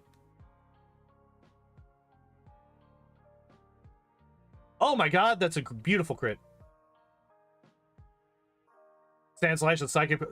Dude, that is throughout this game.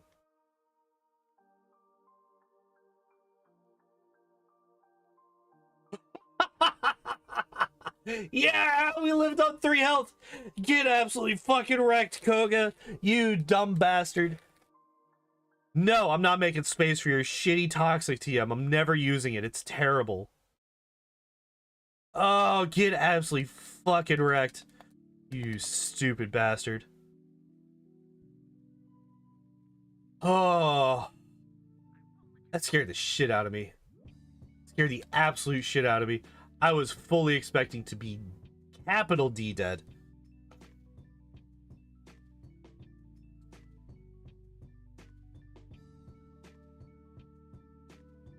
Oh, shit. 1, 2, 3, 4, 5, 12, 13, 16.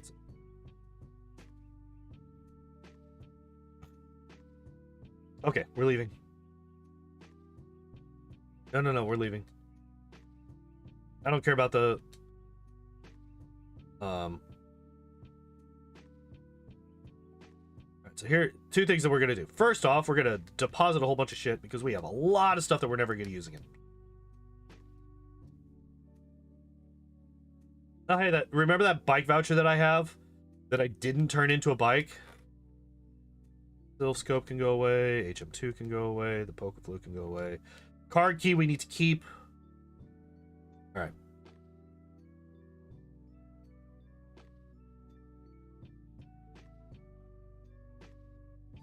Sell the Repel.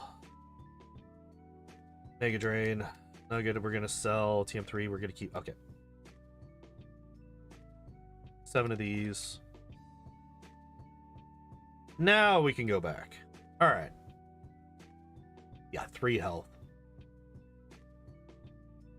Like I said, we got paper thin defenses. Neither of them are over a 50. I think we have a 40 defense and a 45 special. Which, coincidentally, is why we're not using Mega Drain.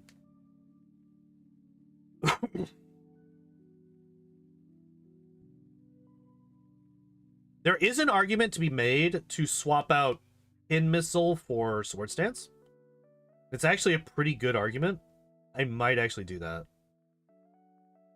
Because I'm never going to use Pin Missile over Twin Needle. You threw it? Damn it.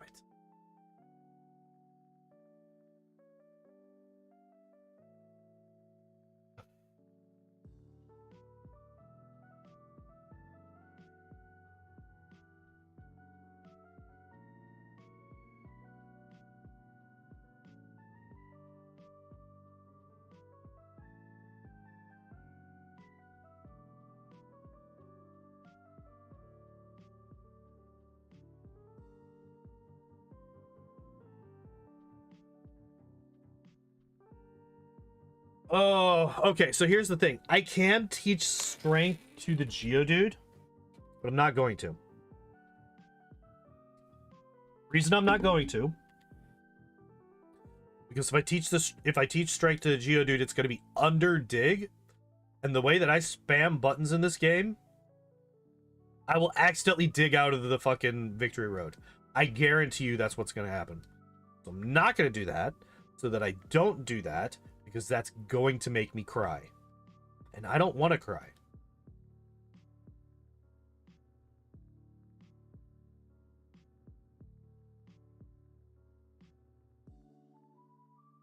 So we're just going to teach both.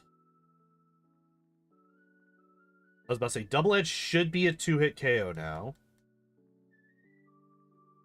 Not quite a one-shot, but it does put him in heal range.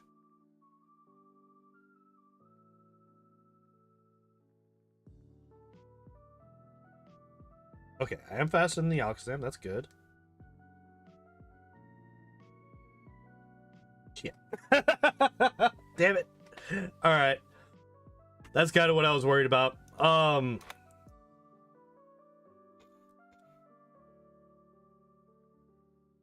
Okay. So this actually proves... Oh, here, let's do this. Where's that protein at? There you are.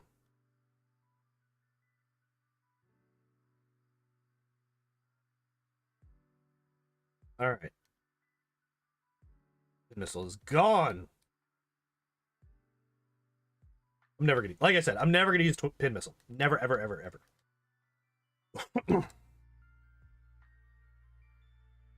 Now,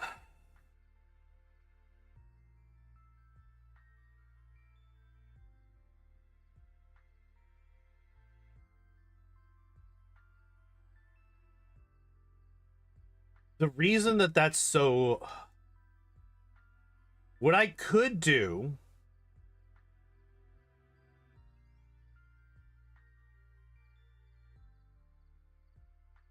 is I could grab Mega Drain for the Blastoise and only for the Blastoise.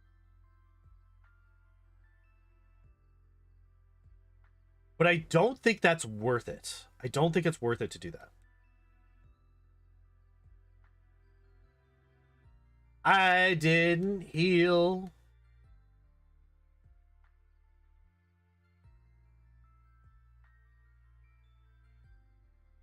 Alright, I don't know why he just let me set up.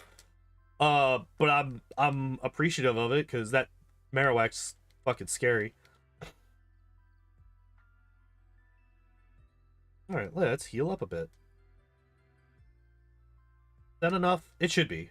It should be. Yeah, because he starts off with the Nidorino. The Nidorino can't really do anything to us. So we can just set up 3 Swords Dances and then we just sweep. Easy peasy. Yeah, look at that. Look at how little damage he's doing. Oh, I see. He gets to hit with his Fury attack. Why was I never able to? When you one-shot a Rhyhorn with Twin Needle. That's just really funny to me. Alright, there we go. We did it. We're gonna dig out. Before I... Oh, we're right here. Good. That's actually perfect. Lapras.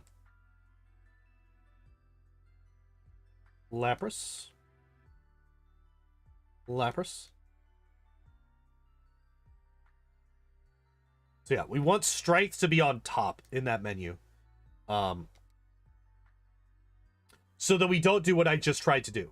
Or what I just did, right? I accidentally used cut instead of fly. That's why we don't want dig on top of strength. Because I will do that on accident. Alright. I'm going to save because this is a very high-risk, high-reward gym for us. We will do a buttload of damage whenever we do damage. But any psychic type that actually hits us is going to fuck our day up.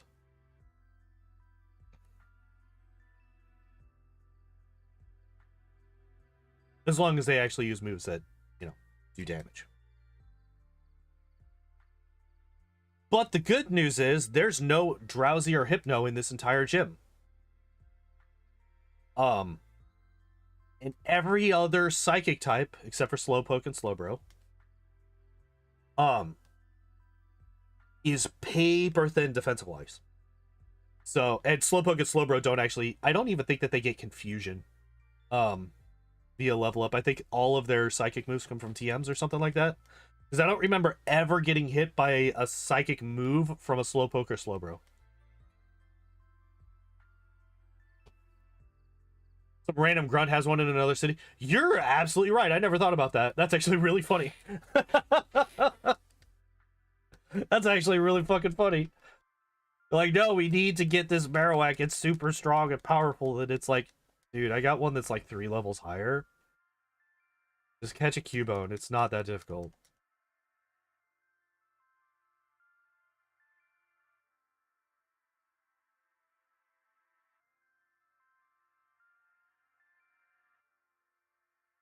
Where am I? There we are. Yeah, we're good. We're good. Everything's fine.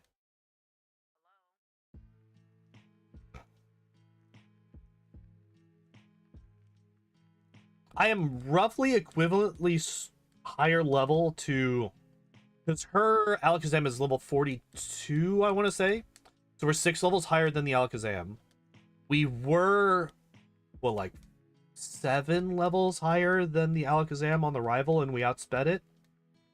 So hopefully the same stays true this time around. I'm obviously saving, because if the Alakazam does outspeed me, and it hits me with Psychic, like I said, I crumple into a tiny ball and vanish.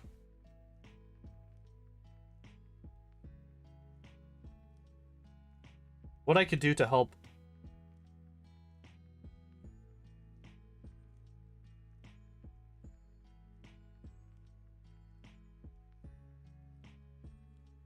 Let's do that. Yeah, I meant to agility that first time. I did not actually mean to do sword stance. That was another mistake on my end. I've been doing that a lot lately. But we are just Blaine and Giovanni, right? Yeah. All right, let's fucking go. Did it again. Did it again.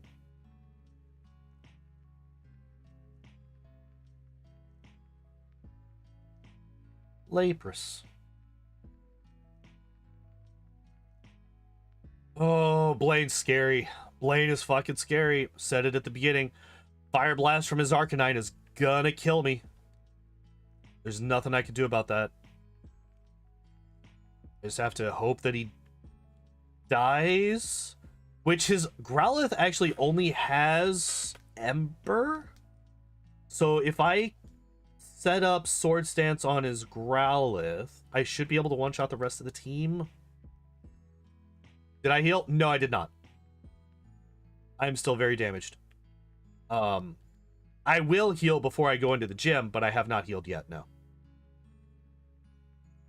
Because I'm going to dig out of this place, which puts me right in front of a Pokemon Center. So there's no point in me healing before I come in here.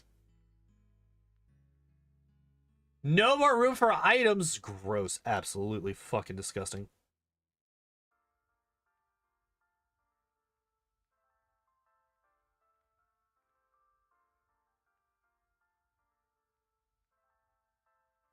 See?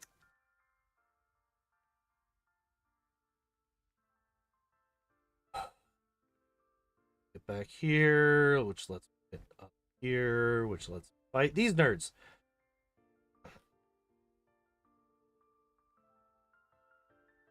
Oh shit, I'm gonna have to be using Double Edge throughout this whole thing.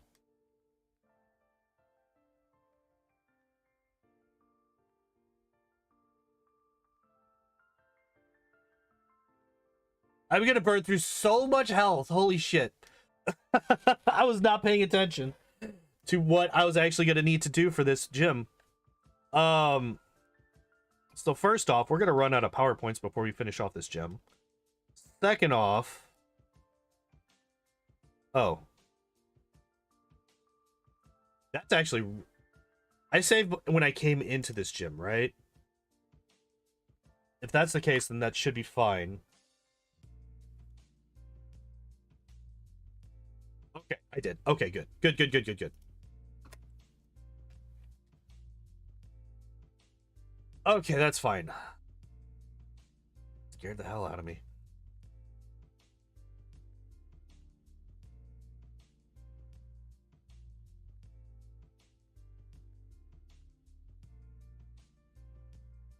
So I must have crit that first Ninetales then. Because I remember what I one-shot it that first time around. So I had to have crit that Ninetales. That's what threw me off, because I hit the second Ninetales in this, and they're the same level, so they're the same power, same strength and everything. They're both level 36. I just hit him, and I was like, wait, why is he still alive? Why is he not dead? I did crit. Okay, yeah, that makes sense.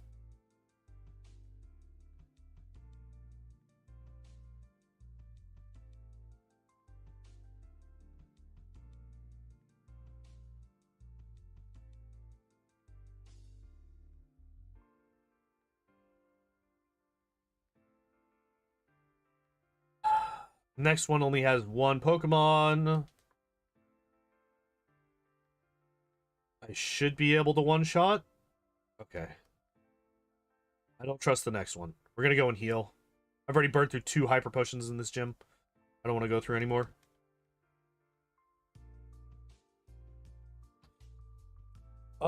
Okay. So after this guy, we have Giovanni's gym and then the Elite Four, and then we're done. So, by the way, I just want to point out, it took almost as long for us to get past Brock as it has taken us to get from Brock to here. We were at like 49 minutes when we beat Brock, and we're at 156 now.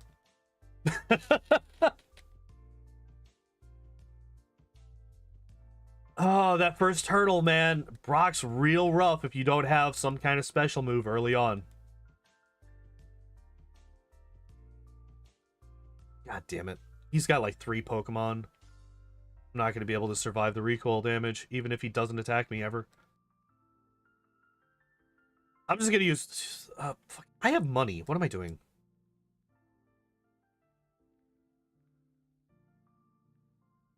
Five hypers, because I don't want to buy a whole bunch, because I could just get max potions here shortly.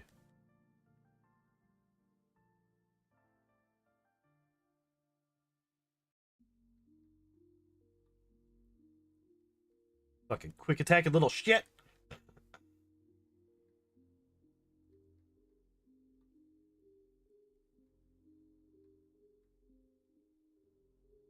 Okay. So plan is max out Sword Stance on the Growlithe, because the Growlithe has the least offensive capability out of anybody, I think. Especially if you just spam... Sure, you can do that.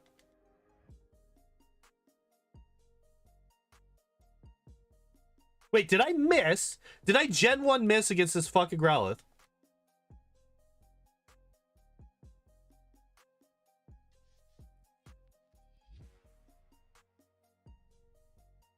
Woo! Alright, cool.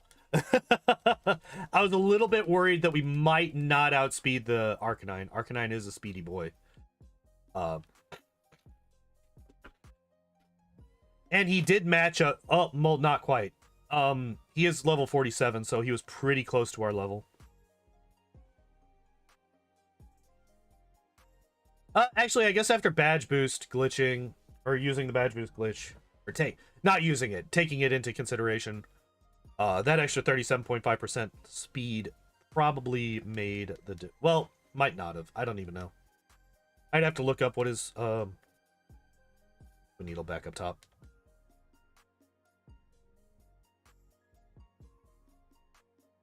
Oh, that's right. Tauros is a tanky fuck.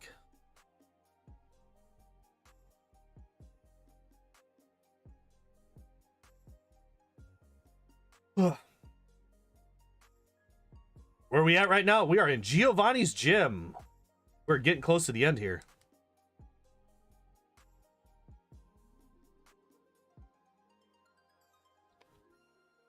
Yeah.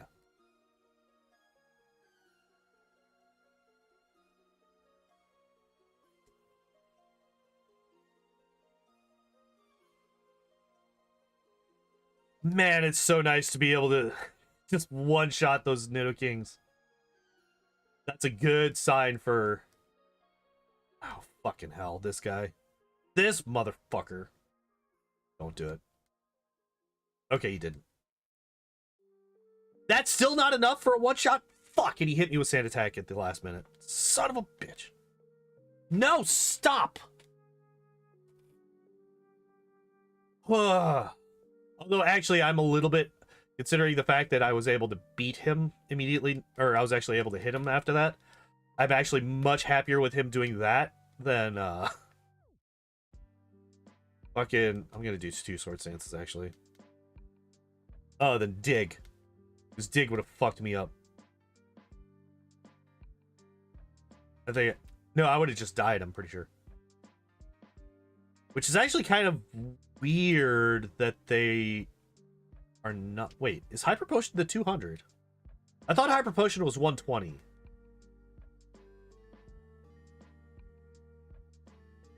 I thought Hyper... Wait, what? I could have sworn that Hyper Potion was a 120 heal. Really? Still not enough, huh? Okay. So that's a little bit scary. The fact that he,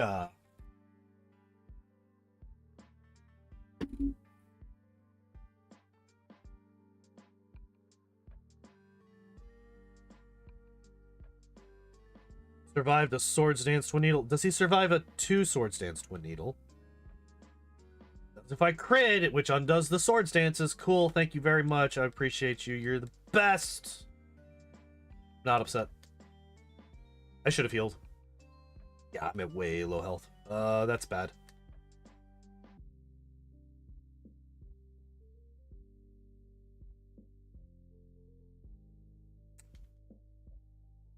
This is actually like really, really bad.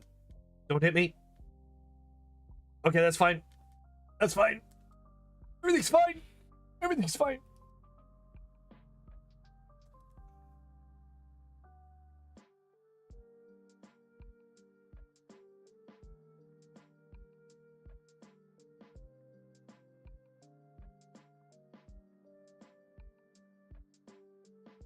Oh, okay. Giovanni should be fairly easy. Just sword stance ourselves all the way up. If I wanted to go super stupid, I could also... actually, we will agility once. Just to make damn sure that we outspeed that Dog Trio.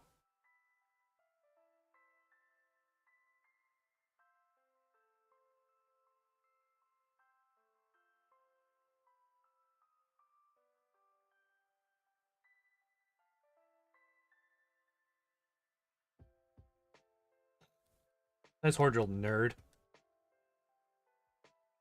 By the way, Horn Drill's useless if the Pokemon is faster than you in Gen 1.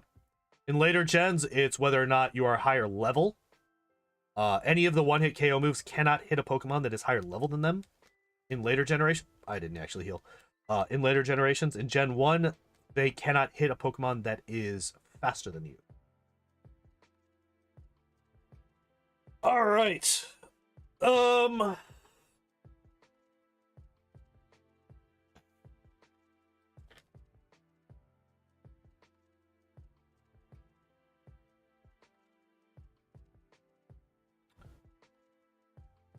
think I Sword Stance once. That'll let me one-shot. Okay, cool. Rhyhorn gets Twin Needle. Of course, we get a crit. You know what? Rhyhorn can't really do that much to us, so I'm going to do another Sword Stance on him. Growlithe, we need to Double Edge. Execute, we can Twin Needle, and it explodes. Alakazam, we can Twin Needle, and it explodes. Blastoise, we can Twin Needle, and it doesn't quite explode, but it doesn't do anything to us. Hell yeah. No, I lost to the ledge boss. Lost to the ledge boss. Sad. Could you guys let me through? Excuse me.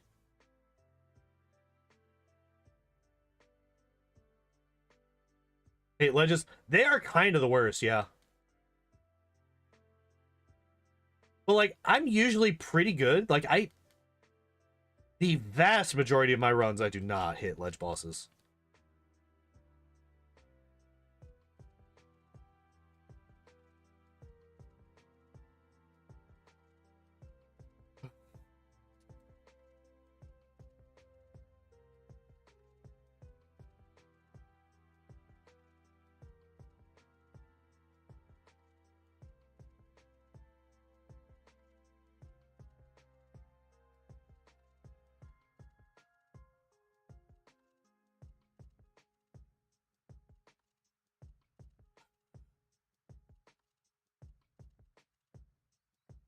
All right, Lorelei.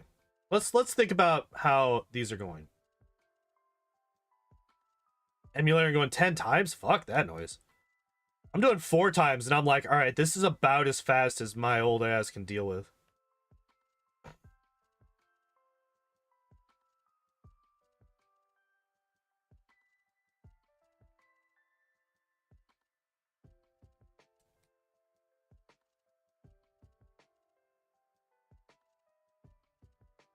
Um, okay, yeah. Elite Four, Lorelei. How do we deal with Lorelei? I think we just set up. You press until you hit a wall. Yeah. I think we just set up all of our sword stances against the Dugong.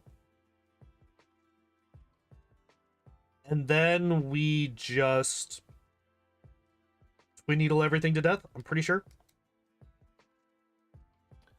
Twin Needle will be super effective against the Slowbro and the Jinx. And it will hit everything else for neutral damage. Yo, that means that I had good pathing. If the repel actually lasts until you leave the Elite Four, or the Elite Four, Victory Road, that means that you get good pathing. You did not waste too many steps. Did not mean to go to Saffron. I actually meant to go to Celadon because I do want to buy as many vitamins as I can afford. We definitely max out attack first.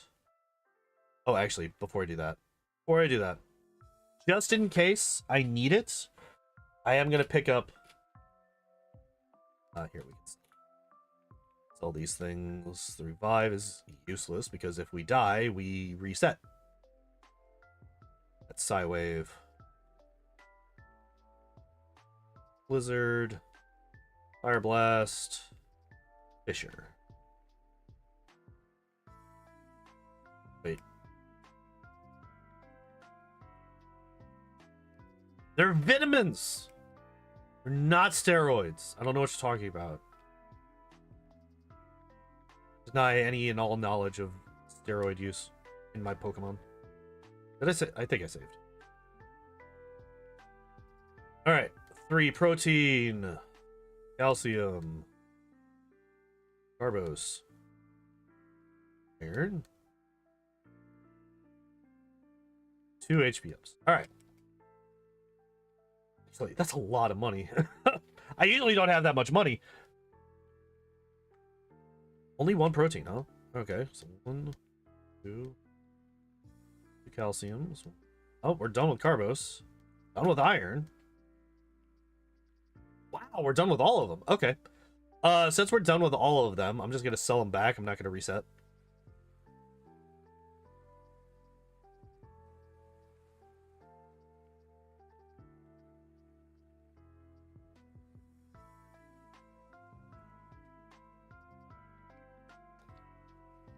Because, yeah, we don't need all that extra money. We'll now go over here. We'll grab Mimic. I don't actually know if I need Mimic or I still have Mega Drain as well. But we will have them just in case I could think of a reason to keep them, basically. Now we get rid of all of our extras.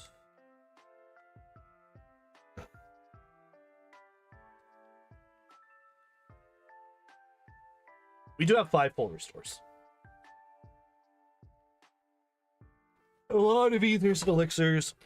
Yeah, we have plenty of healing stuff. All right. Badge boost. We might as well badge boost on everybody except for Agatha, I think.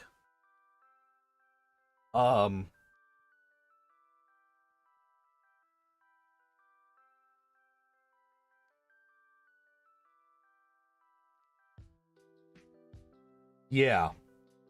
I think we badge boost on everybody but Agatha. So that means that we burn through all of our rare candies. No, we don't have to on Bruno. So 2. We saved 2 rare candies. We saved 2 rare candies. I'm not worried about 1 health. Not worried about 1 health. All right, there we go. Let's do this.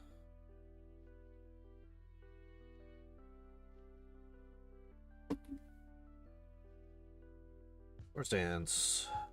Sword stance. Oh, that's right. He's stuck in a rest, so we can actually just do both. This is free entirely. For those of you confused as to why the fuck this Dugong is just sitting there and resting over and over and over again, that is because Dugong, well, because rest is a psychic type move. Lorelei has good, quote unquote, AI. In Gen 1, what good AI means... No, I didn't want to crit! Okay, good, we didn't get frozen. What good AI means in Gen 1 is the trainer will look at the type advantages and disadvantages of their moves, and they will only use moves that have a type advantage against the opposing Pokemon, regardless of whether or not that move actually does damage.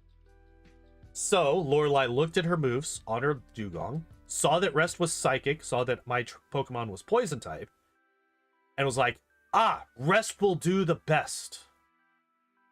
It will do the best against this Pokemon.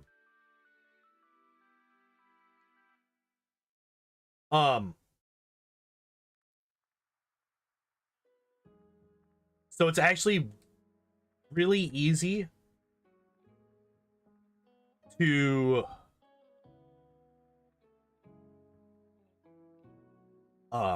it's actually really easy to manipulate trainers with good quote-unquote AI. Because if you have a Pokemon that has one of those typings, you can swap it in and you know exactly what they're going to do. However, on the other hand, Bruno and Agatha here, they have random AI, which means you never know what the fuck they're going to do.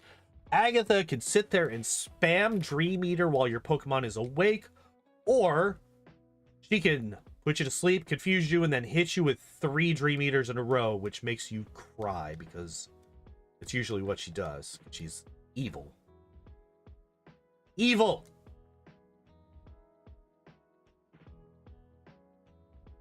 I'm gonna risk 1 Swords Dance. Look at that! Never punished! Never punished. I do want to Twin Needle the Golbat. Oh, fuck, it survived. Okay, that's fine. So the problem with Lorelei is that she doesn't have a single Pokemon that it's safe to set up against. Every single one of her Pokemon is dangerous.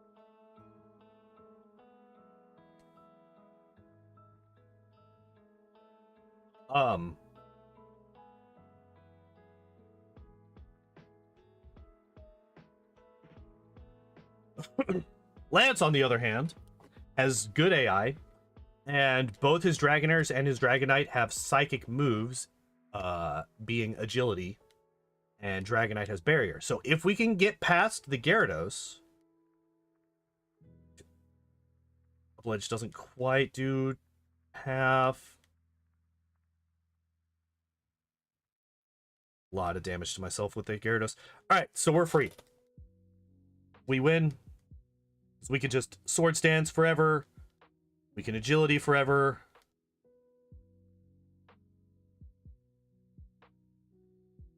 Huh. I outsped the Dragonair even if the Dragonair had 1 stage on me in speed. Needle. Needle.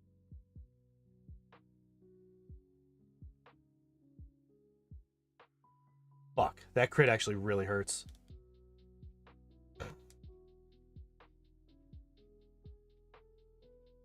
Alright, it's fine. It's fine, we got through it.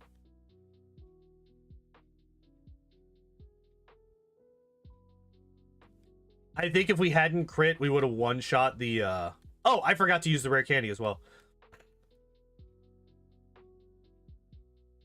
Going into the final fight at level 69. Very, very nice. The scary thing about this fight is we kind of have to set up... I think I'm going to use an Agility against the... I think I use Agility against the Pidgeot, which should let me outspeed and one-shot the Alakazam, which comes out after the Pidgeot. Oh, fuck. Die. I'm dead. Yeah. That was literally the worst possible fucking selection. That sucks. All right. Well, we got to reset. That is really unfortunate. But that's basically what we're looking at. That's basically what we want to see. If the Pidgeot had used anything but Sky Attack there, Sky Attack also has a chance to miss, by the way.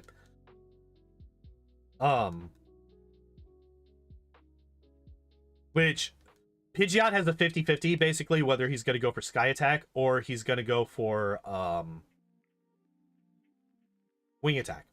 We want to see Wing Attack. Obviously, it does a lot less damage, right?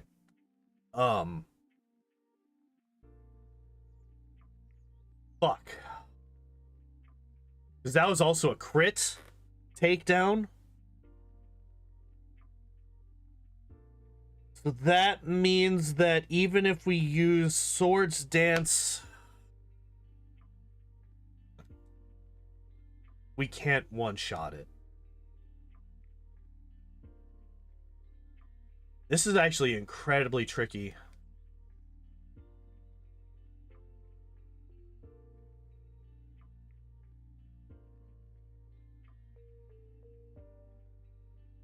Oh, interesting. Okay. So the badge boost is actually necessary to get the one-hit shot on the Cloyster. Everything else is a one-shot. Okay, cool. So we need 1 agility and 3 sword stances to be able to one-shot everything on Lorelei's team.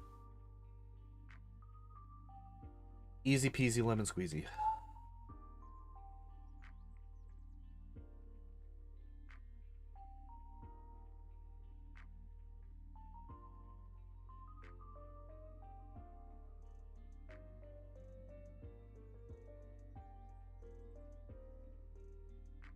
Nice of him to start using Rage right off the bat.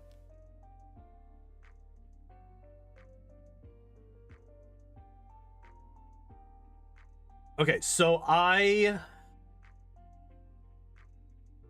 did use 1 sword stance against the first... I did use a sword stance against the first Gengar, so I'm going to have to do that again. Bit scary, but not the biggest deal, and it is something that we can... well, we have to. Otherwise, we're not going to get the one-shots.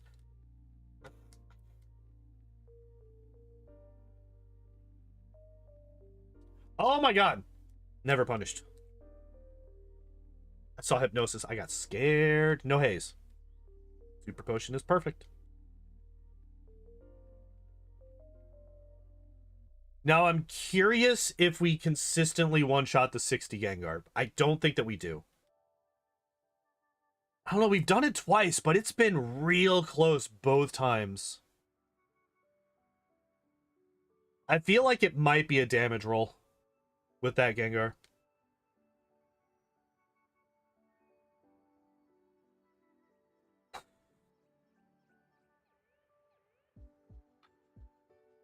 All right.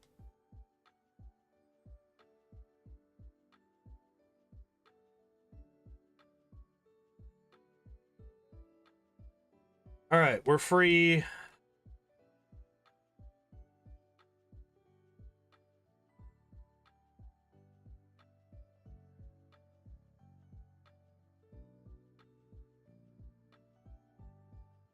Twin Needle and Double Edge.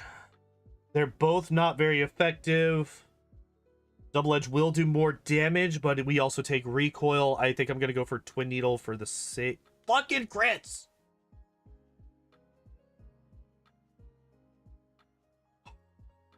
Both times with that fucking Aerodactyl, we've crit it with our Twin Needle. We need to stop. That needs to stop. We need to just never do that again.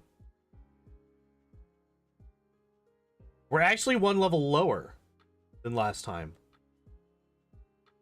Interesting. Okay, so we actually gain an extra level if we don't use the rare candy before lands. Interesting.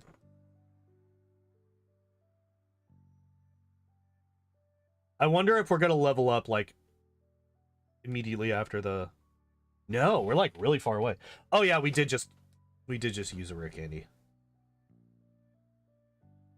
Do it. Wing attacks fine-ish.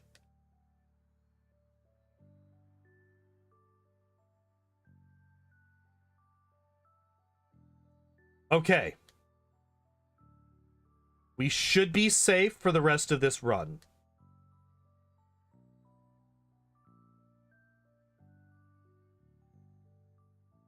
These Leers are actually helping us quite a bit. Fucking crit! Oh my god! If I die because I crit twice in a row!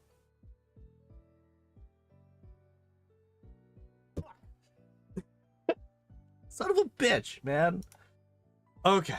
It's fine. Everything's fine. Everything's fine. Everything's fine. Everything's fine. Oh, it's frustrating.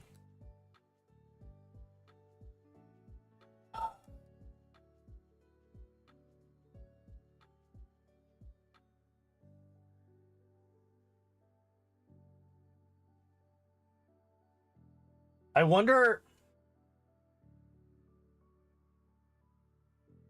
You know what we're gonna do? You know what we're gonna do? You know what we're gonna do? Before we fight the champion, we're gonna teach Mega Drain. Yeah, that's what we're gonna do. We're gonna teach Mega Drain on the champion. Or right before the champion. Because we can use that against the Rhyhorn, because the Rhyhorn can't really do much to us.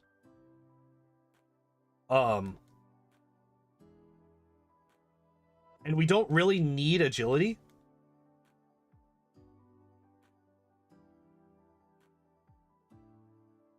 It should one-shot. Beautiful. All right. What was I saying? Yeah. So we will use the... we will use Mega Drain against the Rhyhorn to get back any health that we lost against the Pidgeot. By the way, that Pidgeot was like the single most cooperative Pidgeot that I've ever seen in my entire fucking life. That Pidgeot had ample opportunity to fuck our entire day up, but it just didn't.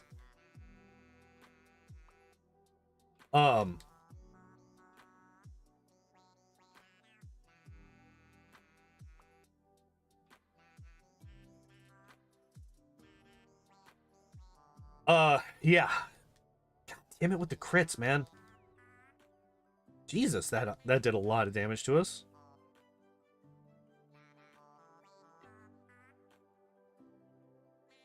Please don't do that. Like, really fucking shitty. Full restore, cause fuck it. Elixir, cause fuck it. Alright, Agatha, let's do this. Alright, one Swords Dance against the first Gengar. Hopefully he doesn't put us to sleep or anything like that. We didn't want to see. Nightshade is... Oh. And there it is. Yep. That's what just could happen on Agatha, unfortunately. We need to risk that first turn. And unfortunately, actually, even more so, because her Golbat, dead people underneath them, maybe they are the graves of the Pokemon whose ghost types she's using. Because we don't ever see people graves in this game. We see Pokemon graves, but we never see people graves in this game.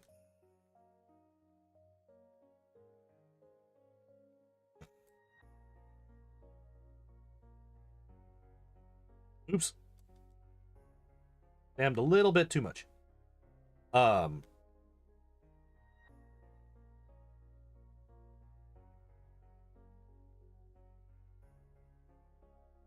Die unless we crit. All right, there we go.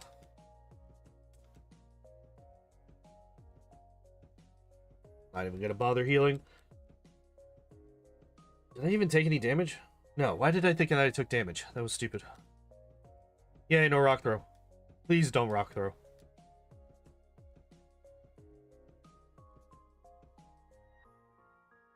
Please, no rock throw. Well, you rock throw. Really? You can survive that.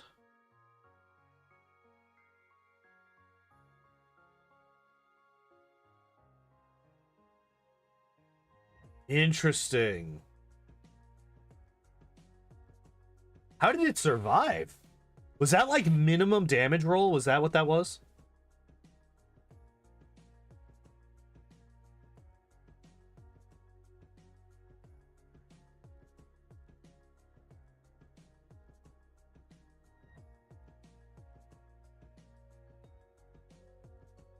Okay. We got this. We got this. This is easy. This is easy. See, there we go. We win. Easy peasy, breezy, lemon girl.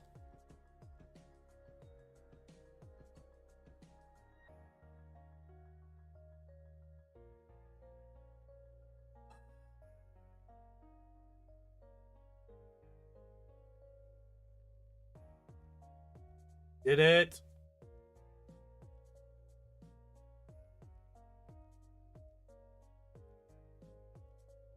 Yeah. Okay. So we're gonna not level up here. We're not gonna use it because we level up super late in the fight, and it gets us to 69 instead of 68 against the champion. Did I have everything met? Yeah. All right. We're good. We're good. We're good. We know what we need to do here. One sword stance.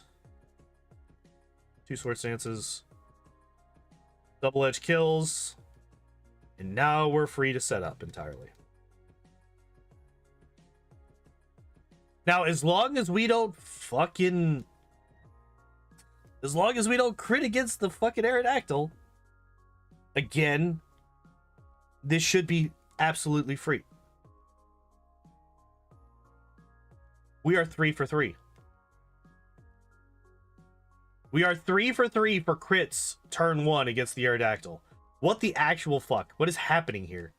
It's not supposed to happen.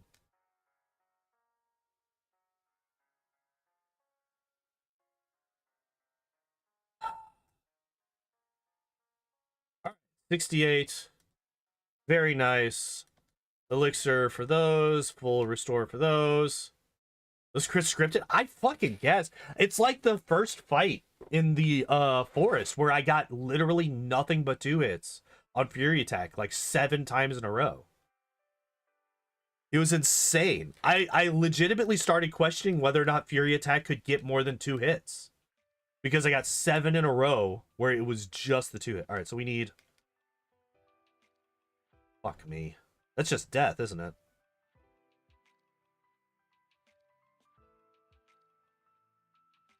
Not quite, but it might as well be because now I can't use Double Edge. And I forgot to teach Mega Drain, so that's just death. We lose here.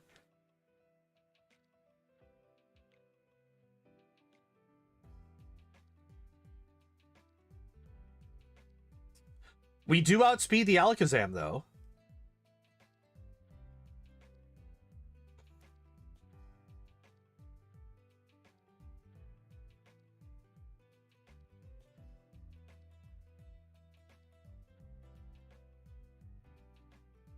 Roar.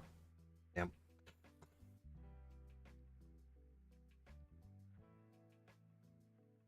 Yeah, it really sucks. It really sucks that the final fight basically comes down to a 50-50. I am actually going to save after I use the rare candies because we can win this. And actually, now that we've seen that we don't need agility, and it's shown that 2 sword stances allows us to be faster than the Alakazam, we can actually safely swap out agility for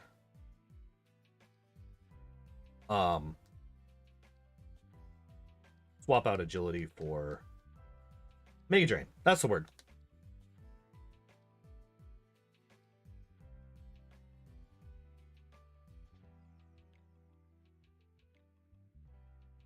Did I say that I was going to save after the rare candies and then I ended up not doing it? I'm pretty sure that's what happened. Well, if we die this time, then we'll do it then. All right, I'm actually going to do it now so that I don't forget. That's not the one that I wanted. Where are you at? Where are you at? Where are you at? There you are.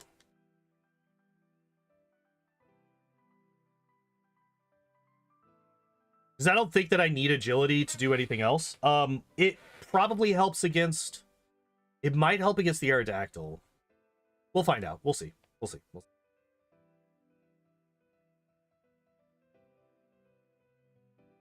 All right, we will set up sword stances. And I'm curious.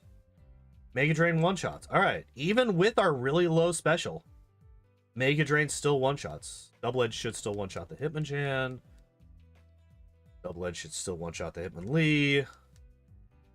Then Mega Drain the Onix to get all our health back, or most of it. And then Double Edge the Machamp to finish the fight. Okay, easy peasy. Now, Elixir, Full Restore, go into Agatha. Not true, Matt. Crit chance is only your base speed. So the 75 that's on your that's the species speed stat.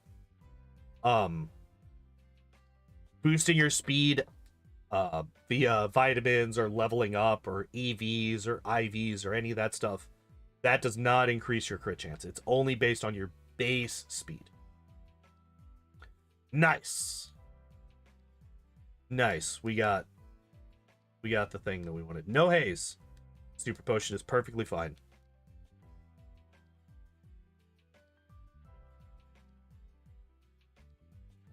That fucking Golbat has like a 40% chance to pick things that we really, really don't want to see. It can use haze, which removes all of our stat boosts, including badge boosts, by the way. Once somebody uses haze, your Pokemon is actually weaker than it was at the start of the battle.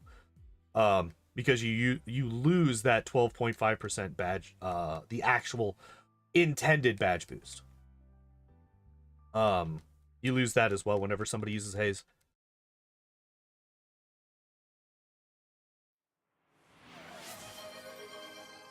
Need to hydrate.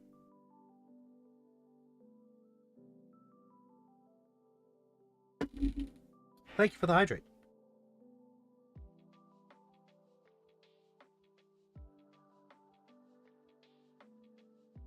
No, Double Edge. I don't know why I was thinking about using Twin Needle there. All right. Now here's the question.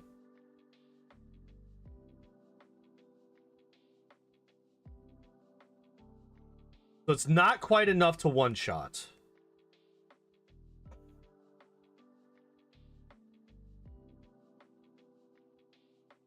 It's not quite enough to one-shot.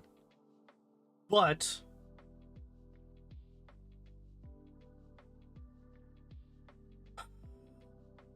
better than nothing.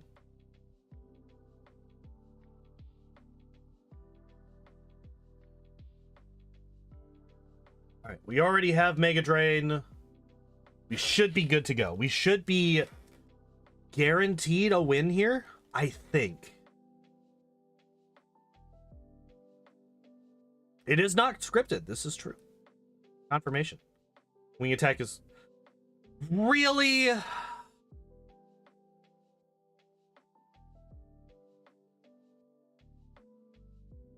It's fine. It's fine. It's fine. It's fine. It's fine. It's fine.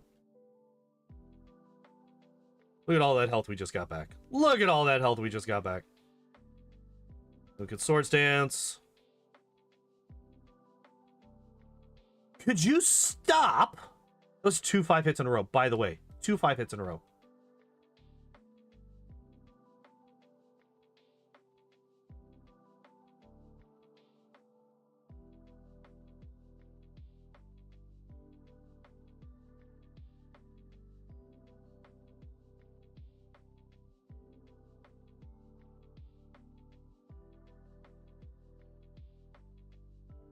Oh, I should have just used Twin Needle. We did it! We did it! I was so scared of that fucking Blastoise. I can't believe he missed Hydro Pump twice in a row. The only time I've ever seen bad luck like that on the opponent. Because if either of those Hydro Pumps had hit, we were dead. We did it! We had 5 minutes to spare! 5 minutes to spare! And we did it! Holy shit! Alright. Let's fucking go. Alright, let's get this in there. Let's get this into my Excel sheet. Alright, what do we got? Beedrill, where you at? There you are. Real in-game time was 8 hours and 15 minutes. Deaths, 22. Not actually that many deaths. There was actually not that many. Oh, yeah. Fuck, not even bad RNG, just normal RNG. If I just didn't get crit every single time. We doing Bulbasaur next? We doing Bulbasaur next? Okay. Okay. Real time was what? 2 hours, 36 minutes, 7 seconds. Level was 70. No necessary grinding for the Beedrill. Or no unnecessary grinding for the Beechill. After Brock, at least. Once we got past Brock, no more grinding. Alright, Bulbasaur. Bulbasaur seems to have been a rough one. Because I have done Bulbasaur in the past. Speaking of things that I've done. There we go! Another gold. Another gold. Another run completed. And then next week, Bulbasaur on Wednesday. Bulbasaur will be Wednesday.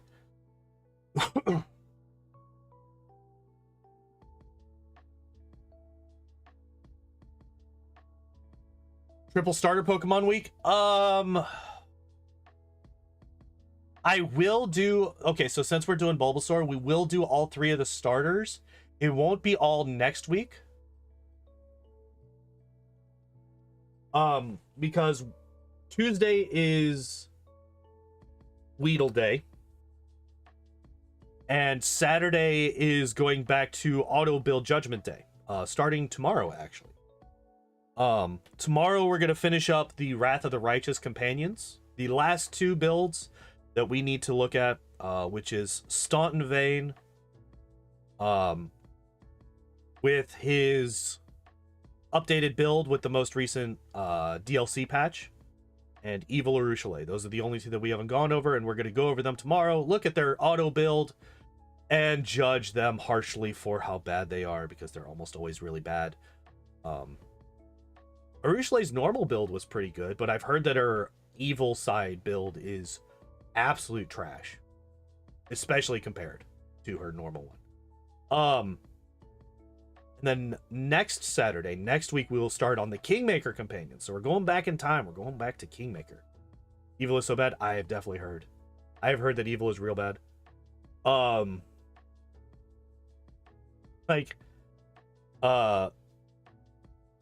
The enemy focus or whatever the hell it's called is like dwarves. When you fight like 2 dwarves in the entire game, it's fine. Don't worry about it. The dwarves that you fight, I think you fight all of the dwarves before you actually pick up Urushiele. I think you're done fighting dwarves by the time you even get her.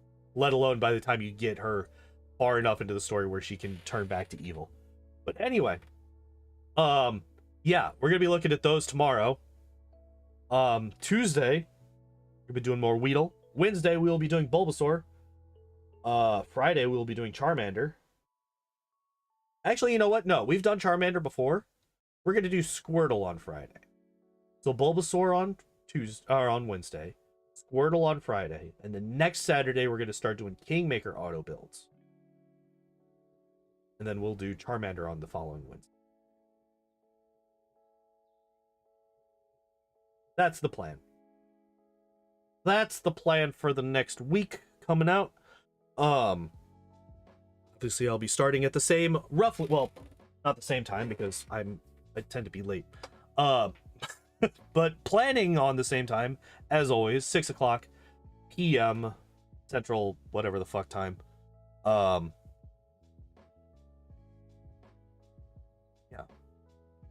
I gotta go get ready for work. It's now 9 o'clock. It's time for me to go get ready for work. I have a whole shift ahead of me tonight. Thank you everybody for hanging out and watching. I appreciate y'all. If you haven't, and you would like to watch these runs and be updated as to when I go live and all that good stuff, if you haven't subscribed on YouTube or you haven't followed on Twitch, drop one of those. And you'll be told whenever I'm doing things. 4 days a week that I do things. Also, speaking of subs on YouTube, if you look up at that top bar up on the channel, up on the screen, I don't usually talk about this. In fact, it's been probably months since I've mentioned this. It's just kind of been up there. Ah! Jesus. My alarm just went off telling me it's time to get off the stream. I'm only 25 YouTube subscribers. Before I go back to Kingmaker speedruns and I try to do another unfair speedrun on Kingmaker. Need 25 more YouTube subscribers before I do that. And speaking of, for those of you who've been around for a while and used to watch me when I would do those, you might know the name Zwango, who is the guy who helped route out the current world record route for Kingmaker. He's been at it again. We've been talking to him in the Discord. He's found a couple of new skips. He's come up with a new build that he thinks will do even better than the one that we've been using. I haven't tried it out yet, but we might be using some of those strats in that unfair run. If we can get up to 3. Even changes web to transmutation. Look, don't worry about it. Don't worry about it. Don't worry about it. But yeah, I'm gonna go. Thank you, everybody. Appreciate y'all as always. And as always, I hope y'all enjoyed the stream. Oh, it's stress. I hope y'all enjoyed. Yeah, I already said that. Hope y'all have a good evening, and I hope to see you next time. Bye bye.